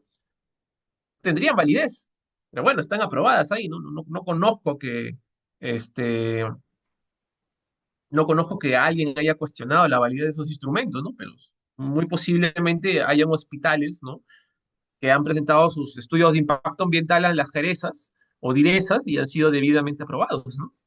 Entonces, esa es una situación que es un tanto anecdótica, pero obviamente sí seria, porque más allá de esto, estamos hablando de que hay una discrepancia entre autoridades nacionales que finalmente quien se perjudica es el administrado, ¿no? Porque después de todo no se sabe cuál es la autoridad que le corresponde evaluar el estudio ambiental, según sea el caso, ¿no? A pesar de ello, pues en el sector salud, ¿no? Como hemos mencionado, en la actualidad ya hay un consenso de que pues no hay transferencia, el MINSA mantiene estas atribuciones y solamente ha habido transferencia, por así decirlo, por fuerza de ley en el sector residuos sólidos, que en algún momento este sector formaba parte del sector salud, ¿no? O ahora se entiende que forma parte del sector ambiente, ¿ya?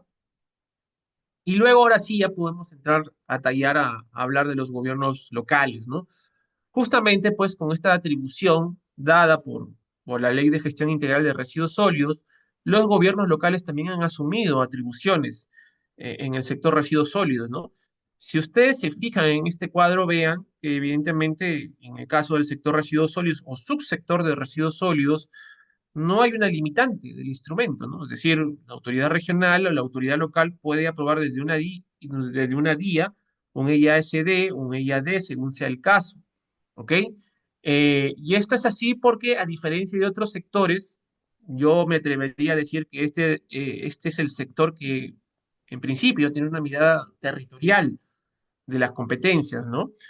Y siempre reflexiono justamente con la idea de que, pues, los otros sectores justamente deberían tener esta mirada territorial. Después de todo, esa debe ser la idea, ¿no? Estamos de cara en un proceso descentralizador y la mirada justamente de clasificar actividades en función a la complejidad o no de una actividad, pues puede justamente desmerecer la idea de que no se esté concibiendo también la importancia de en dónde se está desarrollando y qué alcance tiene a nivel territorial, ¿no? Así pues, en el sector residuos sólidos, ¿no? El alcance es territorial. Y si evidentemente un proyecto del sector residuos sólidos tiene un alcance, pues, departamental, se entiende que es el gobierno regional quien evalúa. O, por el contrario, si tiene un alcance provincial o distrital, pues es el gobierno local quien hace las veces de autoridad certificadora, ¿no? Bien. Entonces, todo lo que hemos mencionado de esta primera parte, evidentemente lo podemos justamente esquematizar de esta manera, ¿no? Tenemos un SEIA por un lado, que unifica evidentemente todas estas competencias. Tenemos un Ministerio del Ambiente que evidentemente pues regula, genera directivas, ¿no? Orienta también. Por otro lado, tenemos los principios que a su vez también encaminan, aclaran, obligan también a aplicar ciertos criterios como el de indivisibilidad. Y finalmente, sobre la base de estas dos grandes fuentes de información, es decir, lo que me provee la autoridad rectora con lo que me provee la norma y los principios, ¿no? Las autoridades certificadoras evidentemente realizan la evaluación. Esa evaluación evidentemente se supedita sobre las actividades económicas y se complementa con la regulación sectorial que se pueda desarrollar sobre la base evidentemente de sus competencias, ¿no?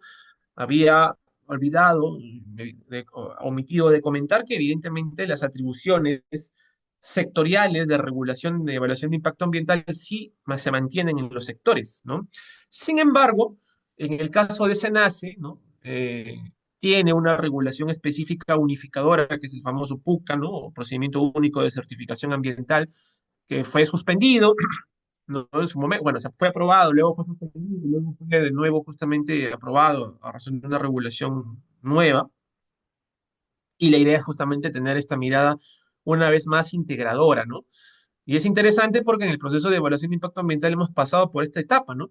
Una etapa sectorizada, luego vino la ley del SEIA, intentó unificarse, pero se mantuvo después de todo las regulaciones sectoriales, estas se han venido desarrollando a lo largo de los años, pero por lo menos en el apartado del SENACE, ¿no? Han regresado de nuevo a una mirada unificadora, ¿no? Ya veremos lo que para los albores, evidentemente, de este ámbito de justamente de la normativa ambiental. Bien, esto ya lo hemos hablado, no hay más allá que comentar, ¿no? Y esto, bueno, esto sí tenemos que hablarlo. Como hemos mencionado, ¿no? Los proyectos de inversión que generan impactos ambientales significativos, ya hemos hablado que justamente se desencadenan en una DIA, un IACD, un IAD. Pero, como hemos mencionado, existen lo que la propia norma del SEIA denomina instrumentos complementarios, ¿no? Y en los instrumentos complementarios pueden hablar de diversos tipos, ¿no?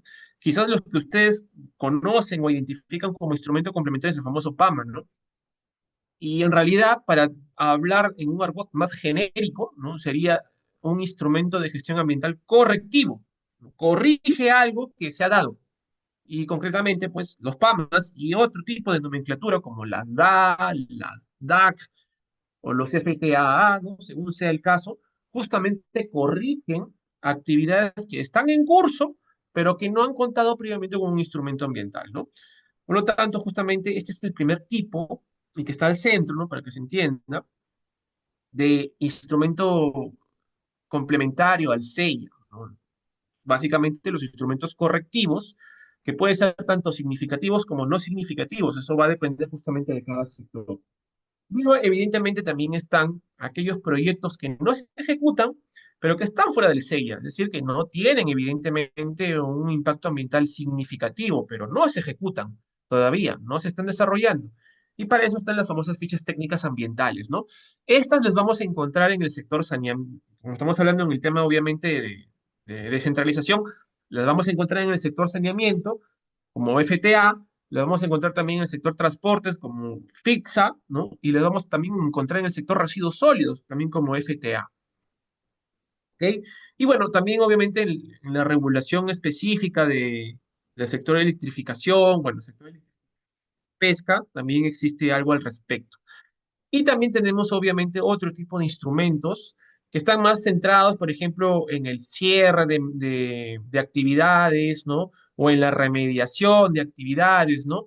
Por ejemplo, ahí están justamente los famosos instrumentos para la corrección de áreas degradadas de residuos sólidos, según sea el caso. Y sobre la base de ello también se considera como instrumentos complementarios al sello. Sobre la base de esto, entonces, evidentemente, hablar de la construcción de un estudio ambiental o de un instrumento ambiental involucra a quien se someta a una evaluación no solamente debe contar con una consultora o a alguien habilitado según la normativa sectorial de turno, sino que también debe tener en consideración que la autoridad, en este caso descentralizada, va a evaluar el contenido de ese instrumento, ¿no? ¿Y qué es lo que contiene concretamente ese instrumento, ¿no?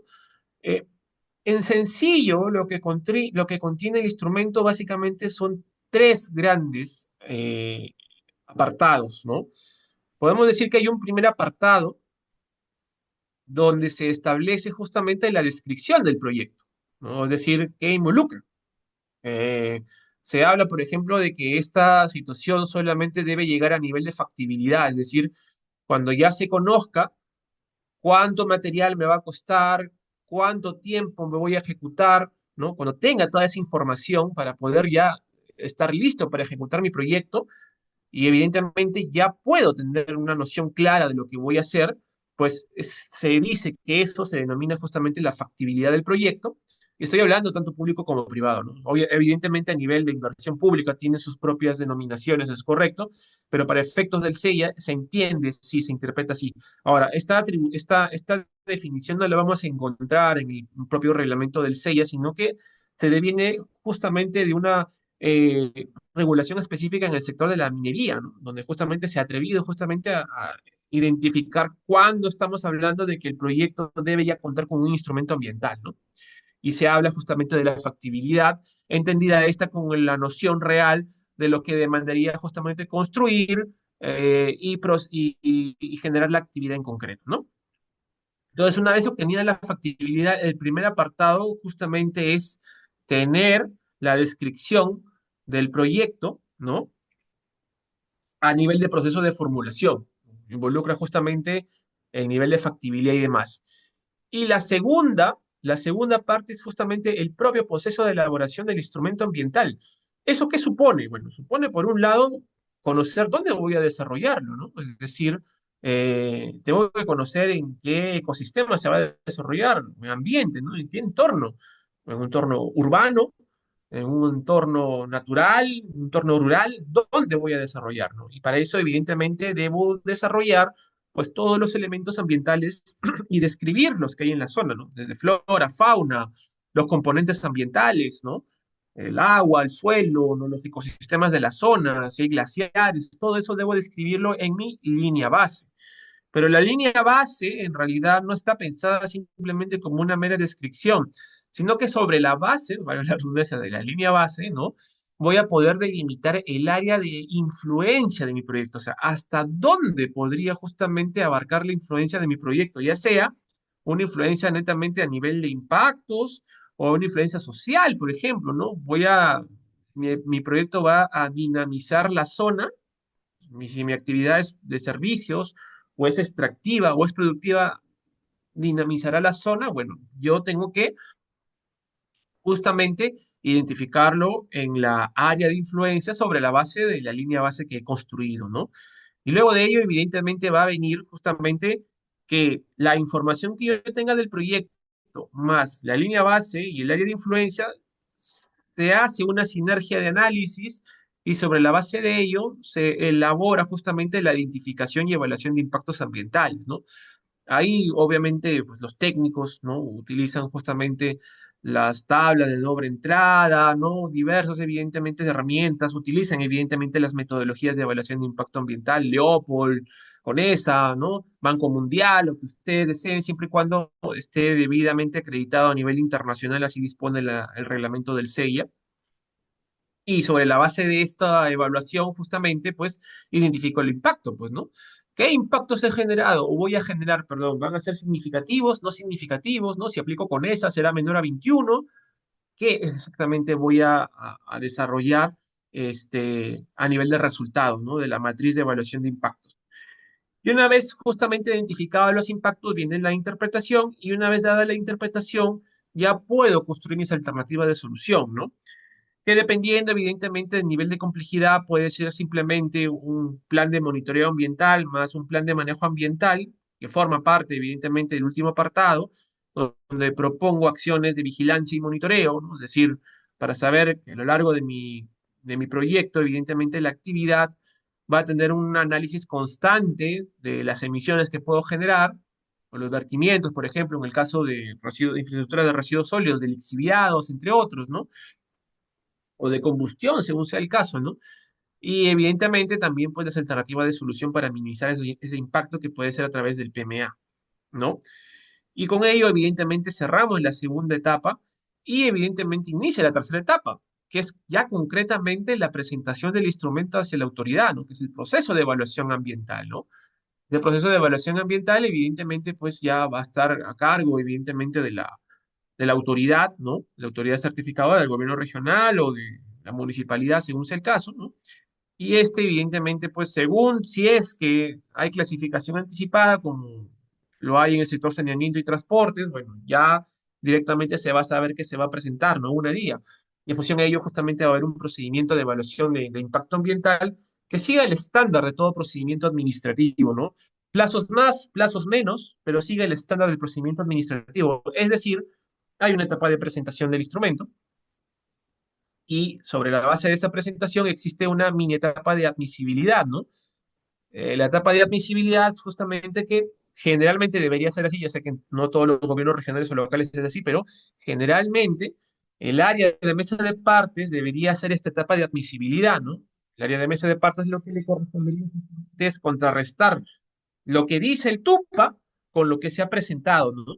Y si en este efecto, evidentemente, se ha determinado que falta algún requisito que no está presente en el TUPA, bueno, pues se le devuelve unas observaciones mínimas, ¿no?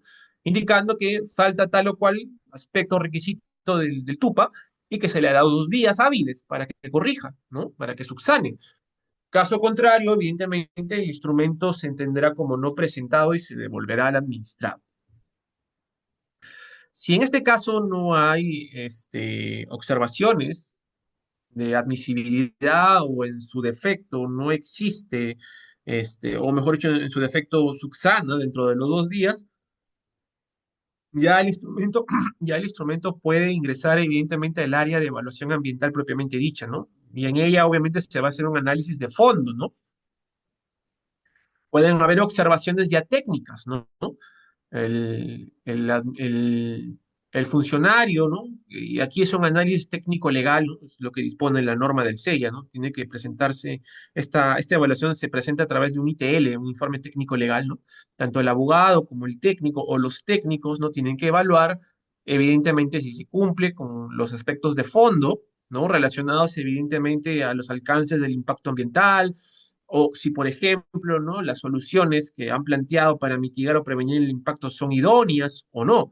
Y evidentemente se establece también observaciones, ¿no? En este caso, generalmente se le otorga 10 días hábiles, ¿ya? En paralelo, también la autoridad se ve obligada, de acuerdo a los cambios normativos que han habido, si corresponde, evidentemente, a afectaciones de bienes que protegen otras autoridades, de derivar también el, el instrumento a la autoridad opinante, ¿no? Y como hemos dicho, pues la autoridad opinante también incluso puede emitir observaciones, ¿no? Las observaciones no van a ser trasladadas directamente al titular, sino que la autoridad opinante va a trasladar sus observaciones a la autoridad certificadora y la autoridad certificadora, quien conduce el procedimiento, pues notificará al administrado para que subsane, ¿no? Y evidentemente, pues, ¿no? Si hay subsanación y si hay opinión favorable de la autoridad, ¿no? Y si esta es vinculante, bueno, pues directamente se elabora el ITL y finalmente, pues, se aprueba la certificación ambiental, ¿no? Que no es otra cosa que simplemente la resolución que aprueba el instrumento. Eso es la certificación ambiental. Si en su defecto no logra subsanar las observaciones o hay una opinión no favorable por parte de una autoridad opinante vinculante, pues el instrumento se desaprueba. Eh, Hay ciertas excepciones bastante interesantes, como por ejemplo, ¿no? Y esto ha tenido también en las últimas modificaciones mayor fuerza. ¿Qué sucede, por ejemplo, con la autoridad vinculante, perdón, la autoridad opinante no vinculante se demora en presentar o directamente, ¿no? Presenta un informe desfavorable o una opinión desfavorable. Bueno, en ese caso quedará justamente a criterio de la autoridad certificadora dar el sustento respectivo de por qué quizás te aparta de ese criterio y decide continuar con la evaluación del procedimiento, ¿no? Eso ya dependerá justamente del criterio de cada autoridad certificadora. Esta situación, como hemos dicho, es el procedimiento estándar y está presente en todos los sectores, ¿no? Algunas variabilidades más, algunas variabilidades menos, pero aplica tanto para preventivos como los al sello. ¿Ok? Entonces vamos a ir avanzando. Bueno, esto ya lo hemos conocido. Esto también. Vamos a ir concretamente pues a lo que corresponde a los gobiernos regionales, pues, ¿no? A ver, como ya hemos hablado, las competencias de los gobiernos regionales en principio están dadas en la Ley Orgánica de Gobiernos Regionales, ¿no? Y como ustedes están viendo ahí, pues justamente hay diversas atribuciones, ¿no? Tenemos competencias ambientales en el sector salud, en el sector agricultura, en específico sector, subsector forestal y de fauna silvestre, ¿no? Algunos indican que no le debemos decir sector, subsector, pero bueno, para efectos de que me entiendan, entendámoslo como subsector forestal y de fauna silvestre, ¿no? En el sector pesca, en el sector propiamente ambiental, pero estas atribuciones son más que todo centralizadas en temas de áreas protegidas, bueno, ACRs y temas de elaboración de instrumentos de planificación que hemos visto en la sesión pasada, y también dentro del marco de gobernanza que también hemos visto en la sesión antepasada, ¿no? Y obviamente está el artículo 59 que habla sobre las atribuciones en minería y hidrocarburos, ¿no? Y finalmente, pues está el artículo 63 que habla del sector turismo, pero el sector turismo en específico solo hay funciones en materia de fiscalización. Vamos a hablar la siguiente sesión sobre la fiscalización en este sector, pero evidentemente no nos convoca en esta clase, ¿no? Entonces, sobre la base de estas atribuciones es que se han dado, como hemos mencionado, ¿no? Una serie de regulación ambiental que ha permitido y ha propiciado que muchos gobiernos regionales justamente tengan las atribuciones que hemos comentado, ¿no? Y bueno, el modelo de que cada gobierno regional ha adoptado, ¿no? Ya hemos dicho que puede ser un modelo sectorial, que es la mayoría, ¿no? Que se han transferido competencias a casi todas las direcciones que en su sector contaban con atribuciones ambientales y en algunos casos muy particulares eh, como el Callao, ¿no? O como Arequipa, y también en cierta medida, pues, San Martín y Amazonas, pues, han tenido un modelo un poco más transsectorial. ¿Ok? Bien. Entonces, estas atribuciones justamente desencadenan en que el primer acercamiento para determinar cuáles son concretamente los proyectos de inversión o las actividades más allá del sector tienen y mantienen es justamente recurrir al listado de inclusión de proyectos sujetos al SEIA, ¿no? Ustedes están viendo justamente acá, ¿no? Este es un resumen en realidad de lo que establece la norma, ¿no? Y así pues, ¿no? De manera concreta, en el sector electricidad, por ejemplo, ¿no? Los gobiernos regionales pues evalúan proyectos en materia de impacto ambiental sobre los proyectos de distribución eléctrica cuya demanda máxima sea pues inferior a 30 megawatts. Se entiende que superior a este número, ¿no? Esta potencia pues, corresponde al sector nacional o SENACE, ¿no? Según sea el caso. Y así también, a razón de una ley que hubo por el año 2009, 2010, ¿no? También se le dio atribuciones a los gobiernos regionales para que evalúen proyectos de electrificación rural. Es decir, incluye sistemas eléctricos rurales, ¿no? Que se desarrollen evidentemente en una circunscripción regional. Se entiende que si pues, el proyecto de electrificación excede ese límite territorial más allá de un departamento, pues, la atribución corresponde a la autoridad nacional. Entonces, evidentemente el sector electricidad está bastante parametrado sobre las competencias que tienen los gobiernos regionales que, como hemos mencionado, pues en su mayoría, ¿no? Están dadas o alojadas en las direcciones regionales de energía y minas. Misma situación obviamente incluye con el sector hidrocarburos, ¿no? Involucra justamente las famosas unidades menores de hidrocarburos. Involucra pues grifos, estaciones de servicio, gasocentros, ¿no? Generalmente es uno de los, por así decirlo, después, ¿no? Me atrevería a decir que después de los mineros artesanales, ¿no? Es el, son las actividades que más justamente demandan servicios por parte de la evaluación ambiental de los gobiernos regionales, ¿no? Entonces, pues los grifos, estacionamiento de servicio y gasocentros, justamente, pues tienen la atribución de ser evaluados por el gobierno regional, ¿no? Misma situación con las plantas envasadoras de GLP, las instalaciones de establecimiento de ventas al público de gas natural, las plantas de abastecimiento de hidrocarburos, ¿no? Incluye obviamente un bien inmueble donde se va a desarrollar la operación, tanto para la recepción, almacenamiento, transferencia, agregado de aditivos y despacho de combustibles líquidos y otros productos derivados justamente del sector hidrocarburos, que obviamente no estén comprendidos en otro proyecto de inversión de otro sector, ¿no? Por el efecto del principio de indivisibilidad, ¿no? Es decir, si hay una planta de abastecimiento de hidrocarburos que provee como que provee energía, digamos, ¿no? A una planta industrial, pues simplemente un componente más de un proyecto del sector industria, ¿no? Y no es propiamente una infraestructura del sector hidrocarburos, ¿no? Por esta idea justamente del principio de indivisibilidad, ¿no? Una situación también incluye para concesiones de distribución de gas natural, ¿no? Incluye transporte y distribución dentro, evidentemente, de una circunscripción regional. Y luego tenemos también el sector minería, ¿no? Que quizás es también el más conocido, ¿no? La famosa MAPE, ¿no?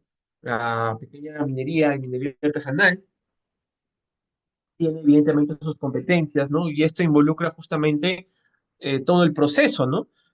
O casi todo, involucra justamente la explotación, beneficio, transporte, evidentemente, ¿no? Incluye evidentemente todos los componentes, como los mineroductos, las tuberías, los cables de carriles, las fajas transportadoras, ¿no? Los transportes de minerales de camiones, trenes, ¿no? Que obviamente respaldan a la pequeña minería y minería artesanal. Cabe destacar que, bueno, desde el 2017, ¿no? Cuenta evidentemente con una dirección general de pequeña minería y minería artesanal en el Ministerio de Energía y Minas, que justamente pues clasifica los estratos a los administrados y que si se tiene esa categoría, pues evidentemente pues se adhieren evidentemente a la competencia regional. Ojo, esto no es tema de formalización minera. Estos son proyectos de inversión, estos son los proyectos que están sujetos al CEIA, ¿no? Es decir, aquí no involucra presentar un gigafón, ¿no? Estar presente en el REINFO, no. Esto no involucra esto. Esto se adhiere en específico, de manera concreta, a aquel minero artesanal, ¿no? Que ha obtenido una concesión minera por la vía formal y que ciertamente pues desea, ¿no? Iniciar sus actividades y que requiere previamente antes de la concesión de beneficio, ¿no? Tener la certificación ambiental de su pequeño proyecto o proyecto artesanal según sea el caso, ¿no? También incluye obviamente proyectos de exploración minera, ¿no? En el caso de pesca y acuicultura, pues involucra el procesamiento pesquero artesanal, ¿no? La micro y pequeña empresa, incluyendo sus componentes auxiliares y complementarios, ¿no? Estamos hablando del procesamiento pesquero, es decir, las plantas de procesamiento que pueden ser, según sea el caso, pues, ¿no? Para producción y consumo humano, lo que justamente se centra el gobierno regional en específico o con mayor fuerza, y no tanto, pues, con fines industriales, que eso mantiene, obviamente, el sector a nivel nacional, ¿no? Y a nivel de acuicultura, pues involucra justamente acuicultura de menor escala, ¿no? Y para ello justamente involucra temas de colectores, para temas de repoblamiento, para fines de subsistencia, de producción de semillas, ovas, ¿no? Y también evidentemente involucra para extracción y acopio de especies ornamentales. También evidentemente esto involucra las instalaciones de acuarios, ¿no? Entonces, si en un departamento alguien desea hacer un acuario, ¿no? Pues muy posiblemente se va a requerir un instrumento ambiental que va a ser evaluado por la DIREPRO o la JAREPRO, según sea el caso, ¿no? Y en el sector residuos sólidos, ¿no? Como hemos mencionado, pues va a involucrar proyectos de inversión de infraestructura tanto pública y privada. Ha habido modificaciones acá, ¿no? Que justamente posibilitan esto, de infraestructura pública y privada, de proyectos justamente de residuos sólidos, ¿no? De gestión municipal y también es el medio no municipal, eh, cuando evidentemente el proyecto, ¿no? O el servicio sea proveído a dos o más provincias. Entonces, ahí dentro del departamento, evidentemente, ¿no? Entonces, ahí el gobierno regional pues va a ser el competente para evaluar este tipo de proyectos, ¿no? Pensemos eh, en un relleno sanitario, ¿no? Donde un gobierno local quizás se ha aliado con otro gobierno local de otra provincia, ¿no? Para que ambos dispongan en una infraestructura final de residuos sólidos y en base a ello, pues, ¿no? Se requiere el instrumento y se presenta ante el gobierno regional como tal. Y luego, evidentemente, está el sector saneamiento y, bueno, y transporte y edificaciones acá que hemos mencionado, ¿no? En esta línea, bueno, pues va a aplicarse donde se ha delegado las atribuciones que generalmente incluyen la clasificación anticipada como días, ¿no? Entonces, antes de abordar cada uno de los sectores, sí es importante que ustedes lo vean, que creo que lo tenía, acá está. Sí. Por ejemplo, ¿no? En el sector saneamiento, ¿no? Involucra, por ejemplo, proyectos integrales de agua y saneamiento para poblaciones mayores a 15.000 personas, ¿no? Y aquellos que tengan justamente características similares, ¿no? Y esto va a ser evidentemente clasificado, si está clasificado como día, ¿no? Entonces, evidentemente va a ser el gobierno regional que tenga las competencias delegadas para proyectos integrales, ¿no? Incluye agua y saneamiento, incluye pues infraestructura para alcantarillado, ¿no? Tanto justamente de provisión del agua potable como también pues de las aguas residuales, ¿no? O de las aguas residuales, ¿no? E incluye a su vez también tener una consideración y un alcance, ¿no? Que pues estas actividades, ¿no? Tienen que estar fuera, ¿no? Pues de restos arqueológicos y demás, ¿no? Y obviamente fuera de ANPs. Si el proyecto por alguna razón evidentemente se encuentra en una ejecución parcial, ¿no? Y alguno de sus componentes se ubica en un área protegida, ¿no? Pensemos un sistema de alcantarillado o una red, obviamente, sobre esto, o en la zona de amortiguamiento, pues podrá ser catalogado como día si la ejecución parcial justamente este, pues, involucra que sean menores o iguales a 15.000 habitantes, ¿no? O también los proyectos integrales para poblaciones menores a 15.000 habitantes, ¿no? Como ustedes pueden ver aquí, una de las características bastante particulares, ¿no? De la clasificación anticipada para el sector saneamiento es justamente el alcance poblacional, es decir, existe una cuantificación del impacto basado justamente hasta dónde se provee el servicio, ¿no? Es decir, hasta cuánta población es recibida por parte justamente del proyecto en concreto que se desea desarrollar. ¿Ya? Y también obviamente involucra el sistema de tratamiento de agua residual en específico, ¿no? Siempre y cuando pues sea para poblaciones mayores, ¿no? De 15.000. Y evidentemente pues tiene que ubicarse fuera de las áreas naturales protegidas, ¿no?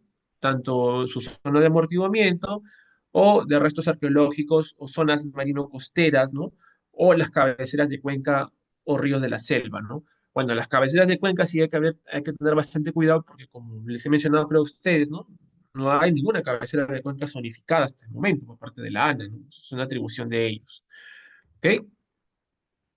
Bien. Este, en el caso del sector transportes, también pues obviamente van a involucrar una serie de proyectos como por ejemplo la creación de infraestructura vial, ¿no? De la red vial departamental. Recordemos que en el 2011, ¿no? Se aprobó una clasificación de las redes viales, tanto locales, departamentales y nacionales, ¿no? Entonces, sobre la base de esta información, pues se han establecido y clasificado los proyectos a nivel justamente de infraestructura vial, ¿no? Menor o igual a 5 kilómetros, fuera de áreas protegidas, ¿no? Fuera de sitios Ramsar incluso, ¿no? O mejoramiento de infraestructura vial interurbana, ¿no? Que incluye justamente un trazo menor o igual a 5 kilómetros. O mejoramiento de la infraestructura vial interurbana mayor a 10 kilómetros sin nuevo trazo. O la creación de infraestructura vial interurbana menor o igual a 5 kilómetros fuera de áreas naturales protegidas de administración nacional o áreas de conservación regional, ¿no? Y básicamente, pues como ustedes pueden ver, también es a nivel justamente cuantificable, es decir, va a depender si, pues el proyecto como tal incluya trazos menores o iguales o a 10 kilómetros o a 5 kilómetros, ¿no? Y por lo tanto, pues generalmente, ¿no? Estos proyectos son ejecutados por las municipalidades, y siendo estas a su vez las que ciertamente son los administrados de las gerencias regionales o las gerencias ambientales, según sea el caso, y que evidentemente son las que van a evaluar y si da el caso se va a aprobar o no, este tipo de infraestructura. ¿Ok? Entonces vamos a retornar acá. Es importante hablar un poco de la regulación sectorial que se utiliza, ¿no? Bueno, primero que nada, en el sector de la regulación minera, si bien es cierto, se cuenta con una regulación específica del año 2003, sí, sí, no, 2002, perdón, pues también es importante mencionar que sobre todo el reglamento del 040-2014 EM establece una aplicación supletoria, ¿no? Aunque evidentemente hay ciertos vacíos, ¿no? De cómo se aplica justamente esta regulación, porque la mayoría evidentemente de esta regulación está pensada para lo que es obviamente el estrato de la mediana y gran minería, ¿no? En perjuicio de ello, evidentemente, pues este reglamento define a nivel conceptual qué se entiende por exploración, por explotación, por transporte, por labor general, por beneficio, lo cual evidentemente es idóneo para la autoridad certificadora regional, justamente para poder justamente evaluar cada componente que involucre justamente el proyecto, ¿no? En el caso de la regulación de hidrocarburos, ¿no? Que también utiliza el gobierno regional, va a aplicar, en este caso sí en específico, el Decreto Supremo 039-2014 EM, donde evidentemente se establecen disposiciones específicas, ¿no? Eh, Disposiciones técnicas que, por cierto, hasta impactan obviamente en la posibilidad o no de modificación del instrumento, ¿no? Por ejemplo, incluso en la actualidad hay modificaciones, no recuerdo si el 112 de este reglamento sectorial que dispone. En su defecto, obviamente, la posibilidad de no requerir evaluación ambiental cuando se trata justamente de una actividad que ya cuenta con instrumento, pero que se requiere justamente el cambio por obsolescencia de componentes, ¿no? O el cambio de puntos de monitoreo debidamente sustentados y comunicados a la autoridad a efectos de que justamente pues, no requiere una evaluación ambiental, ¿no? Entonces, evidentemente, también incluye otro tipo de instrumentos como los PADs, ¿no? Que los planes ambientales detallados que han tenido varias ampliaciones, ¿no? Y están pensadas justamente para las unidades menores de hidrocarburos que no han contado con un instrumento ambiental respectivo y que sobre la base de ello justamente se requiere la evaluación ambiental idónea, ¿no? En el caso del sector de electricidad, como les comenté, a partir del 2019 recién se cuenta con un reglamento adecuado al SEIA, ¿no? Imaginen cuánto tiempo. Y en función a ello, pues se han establecido diversas disposiciones para el desarrollo justamente de esta regulación. Es interesante esta regulación porque debido, obviamente, a las actividades que no son muchas a nivel de infraestructuras en el sector de electricidad, pues ha permitido justamente desarrollar un apartado bastante robusto, diría yo, a nivel técnico, para justamente infraestructuras fotovoltaicas, ¿no? Generadoras de energía a nivel de corrientes de aire, ¿no? También geotermas, perdón, ¿no? También, evidentemente, las clásicas infraestructuras, las hidroeléctricas y demás, ¿no? Entonces está bastante segmentado y obviamente se requiere ahí justamente hacer la revisión respectiva de lo que requiere cada uno de este tipo de infraestructura, ¿no? En el caso, obviamente, del sector regional, obviamente lo que va a corresponder es evaluar bien el tema de la distribución de proyectos de infraestructura de electrificación, que básicamente son las redes, ¿no? Pero como ustedes están viendo en el sector electricidad, involucra en realidad abordar tres grandes momentos, ¿no? Que involucra también sus infraestructuras, ¿no? La generación, donde ocurre evidentemente la acción mecánica que genera, según sea el caso, la energía, la transmisión, que es básicamente, pues, ¿no? Lo que ustedes conocen como estas antenas de transmisión, ¿no? Y otras infraestructuras que transmiten evidentemente la energía a un alto voltaje, ¿no? Y finalmente la distribución, que es básicamente otras pequeñas infraestructuras que están generalmente a las afueras de las ciudades, ¿no? Ahí por ahí escondidas, pero están, ¿no? Donde se encargan justamente de transformar esa energía a un menor voltaje para que finalmente pues sea distribuido a la población de una manera más segura, ¿ok? Bien, en el sector pesca y acuicultura también en el 2019 se cuenta con un reglamento, el primer reglamento que se ha tenido hasta el momento, ¿no? Para el sector pesca y acuicultura, donde pues se establecen justamente diversas atribuciones, ¿no? Y evidentemente se definen las atribuciones también, se ha derivado diversa regulación parecida al sector de electricidad, donde pues, se establece el no requerimiento de evaluación ambiental para modificaciones menores como cambio por obsolescencia, puntos de monitoreo, entre otros, ¿no? Bueno, en la industria no lo tocamos porque por el momento pues todavía no hay delegación, pero es una regulación muy parecida en realidad a todas las sectoriales que hemos visto, ¿no? Y lo igual, obviamente,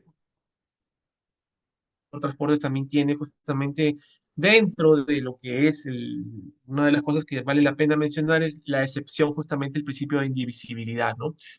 El sector saneamiento, bueno, cuenta con un reglamento también, ¿no? Que ha venido ampliándose, actualizándose a lo largo de los años, ¿no?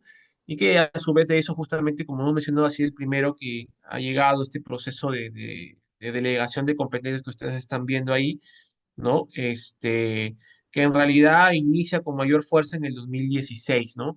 Que a lo largo de los años, pues ha generado diversos acuerdos con diversos gobiernos regionales, ¿no? Que han asumido las atribuciones, ¿no? Están pendientes todavía algunos gobiernos regionales menores, como el Lambayeque, que me parece que también, este, Tumbes, Ayacucho, ¿no? Pero que a la larga, evidentemente, la idea es que cubra todo el panorama nacional, ¿no? Entonces, sobre la base de esto, creo que solo nos quedaría aquí para ir avanzando, porque esto ya lo hemos visto, bueno, la clasificación ya la hemos tocado, bueno, un poco quizás de la MAPE, ¿no? Que también quizás puede ser de su interés, ¿no? En el caso del Ligafón, ¿no? Es un instrumento que, bueno, ha habido cierta controversia según los días, porque el Ligafón es un instrumento que, de acuerdo a la regulación, se requiere para mantener vigente el reinfo, ¿no?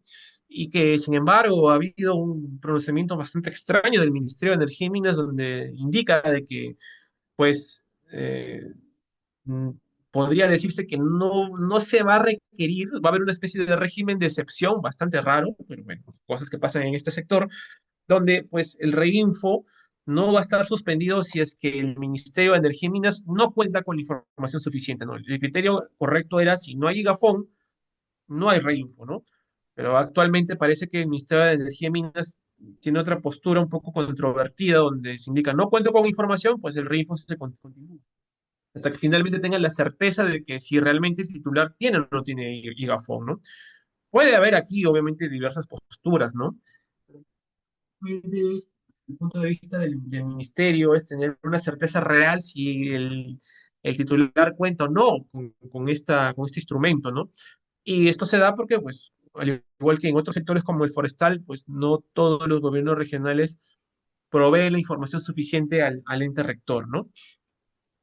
Bueno, esto que ustedes están viendo aquí básicamente son los procesos de evaluación normal que hay en el caso de los proyectos de inversión en el sector de minería, ¿no? De la minería artesanal, pero formal. Y en este caso sí sería el proceso de evaluación del ligafón, ¿no? El ligafón básicamente tiene un proceso donde primero se da el capítulo correctivo y 3 meses se presenta el preventivo, ¿no? Y a razón de ello, evidentemente, pues inicia el proceso de evaluación, ¿no? La etapa de evaluación, donde también se da una salida a campo, se emiten observaciones, ¿no? Se derivan a los opinantes, todo esto a través de la ventanilla única, ¿no? Se deriva a Cernán, a ANA, a CERFOR, según sea el caso, ¿no? Y obviamente una vez con el levantamiento de observaciones, ¿no? Pues si todo es favorable, se puede dar justamente la opinión favorable y la aprobación del IGAFOM, ¿no? Cabe destacar que en el 2020 salió una regulación específica también para que los gobiernos regionales actualicen el IGAFOM en función a que cada 5 años, evidentemente, demandaba evaluar si corresponde justamente hacer una nueva evaluación ambiental de los impactos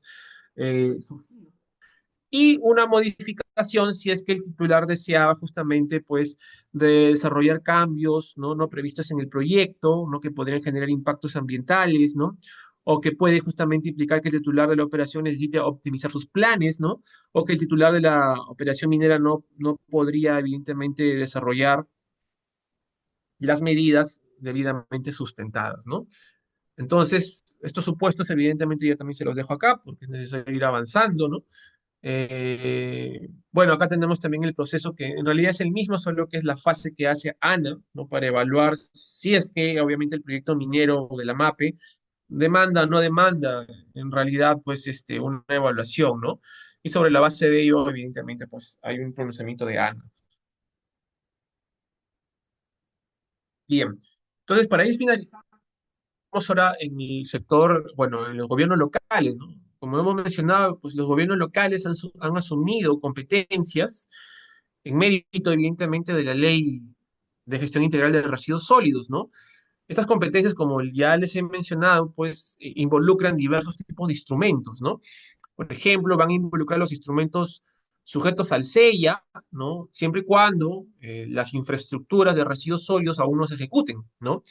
Y pueden recibir instrumentos complementarios, ¿no? Si las infraestructuras de residuos sólidos o generan impacto ambiental menor al significativo o no significativo, ¿no? Para ello presentarán una FTA, o si evidentemente demandan, en este caso, contar con remediaciones, ¿no? De las áreas degradadas de residuos sólidos, ¿no?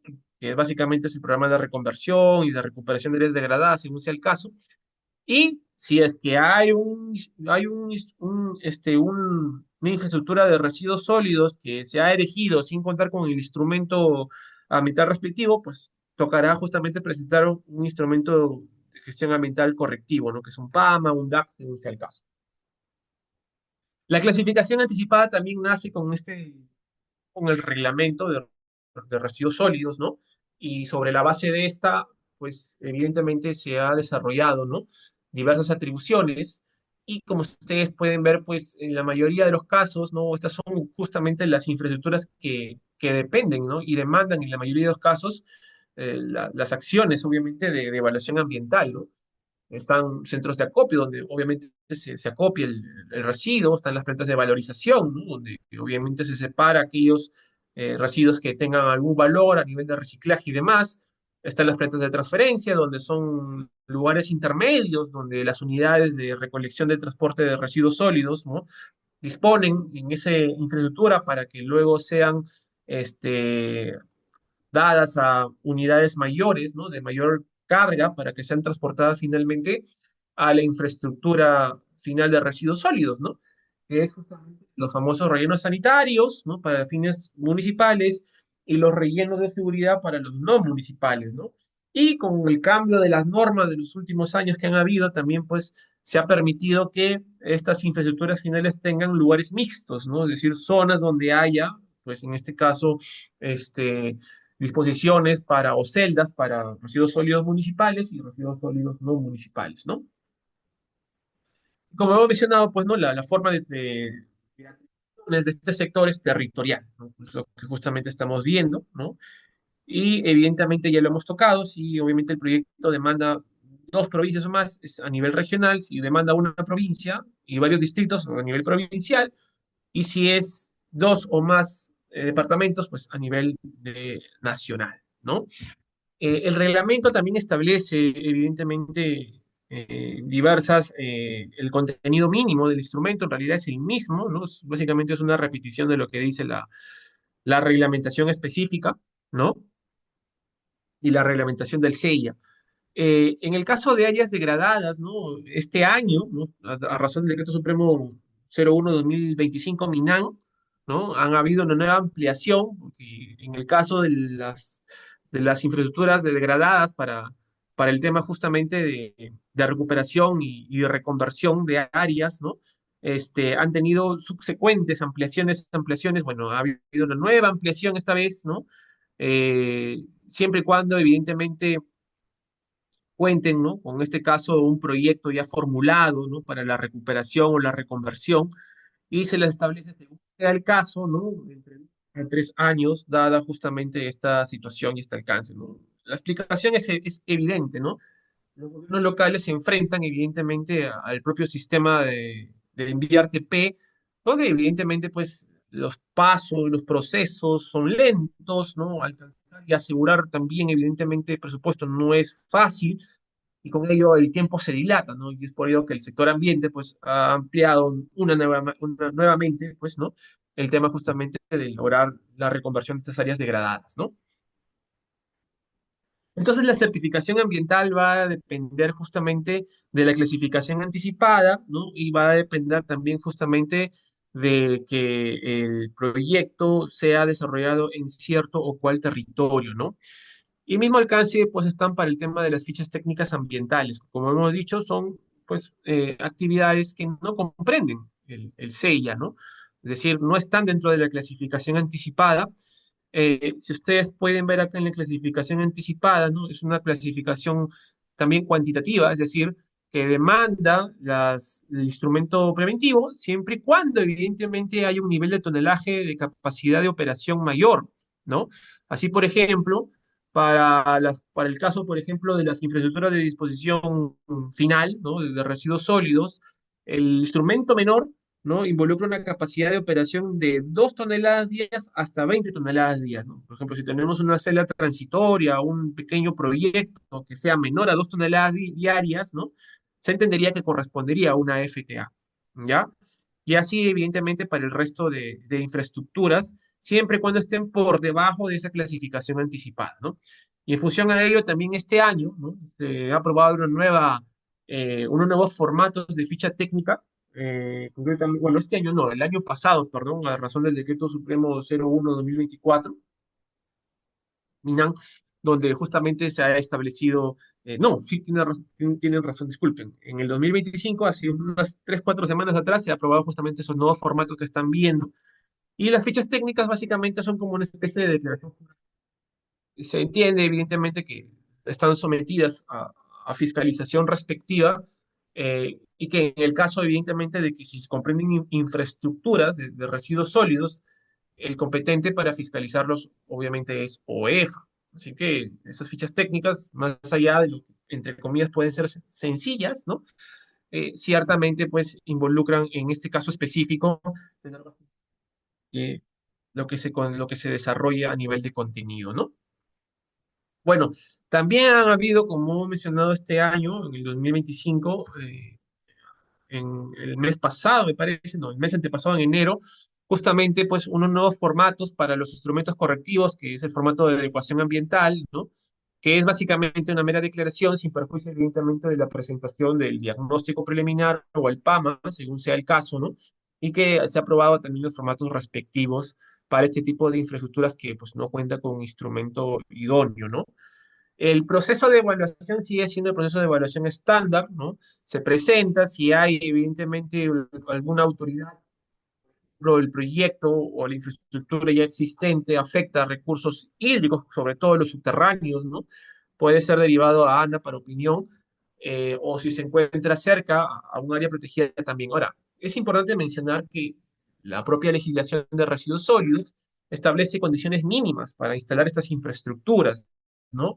Involucra, por ejemplo, tener cierto distanciamiento de áreas urbanas, de colegios, de centros de salud, que evidentemente vale la pena justamente tener en consideración antes de formular un proyecto sobre esto, ¿no? Bien, entonces hemos llegado al final de la sesión. Solo comentar pues de que estamos en un proceso a nivel ambiental bastante interesante. La transferencia de competencias, ¿no?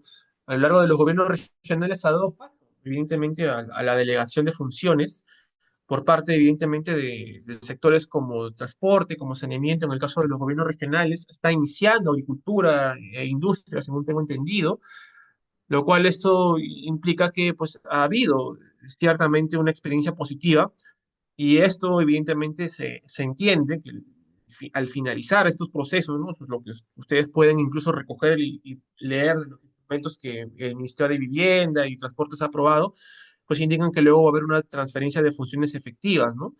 Lo cual obviamente también descongestiona un poco las oficinas, ¿no? Yo he trabajado en una oficina nacional de evaluación de impacto ambiental y no les sabré mentir que en realidad pues es un trabajo bastante saturado porque se concentra dentro de esas oficinas pues todos los proyectos del país, ¿no? Entonces evidentemente tiene sentido que estos procesos sean evaluados por los gobiernos regionales siempre y cuando evidentemente cuenten con el expertise tanto técnico como legal respectivo para poder justamente asumir esa responsabilidad. Bien, sin más entonces, ¿no? Y al no haber consultas, entiendo, yo les agradezco a todos ustedes y nos vemos en la siguiente sesión, pues que va a tocar sobre los temas de la fiscalización ambiental, ¿no? Y sobre la base de ello, pues ya seguro habrá muchos temas que comentar. Así que nada, les agradezco a todos ustedes, muy buenas noches y hasta luego, gracias.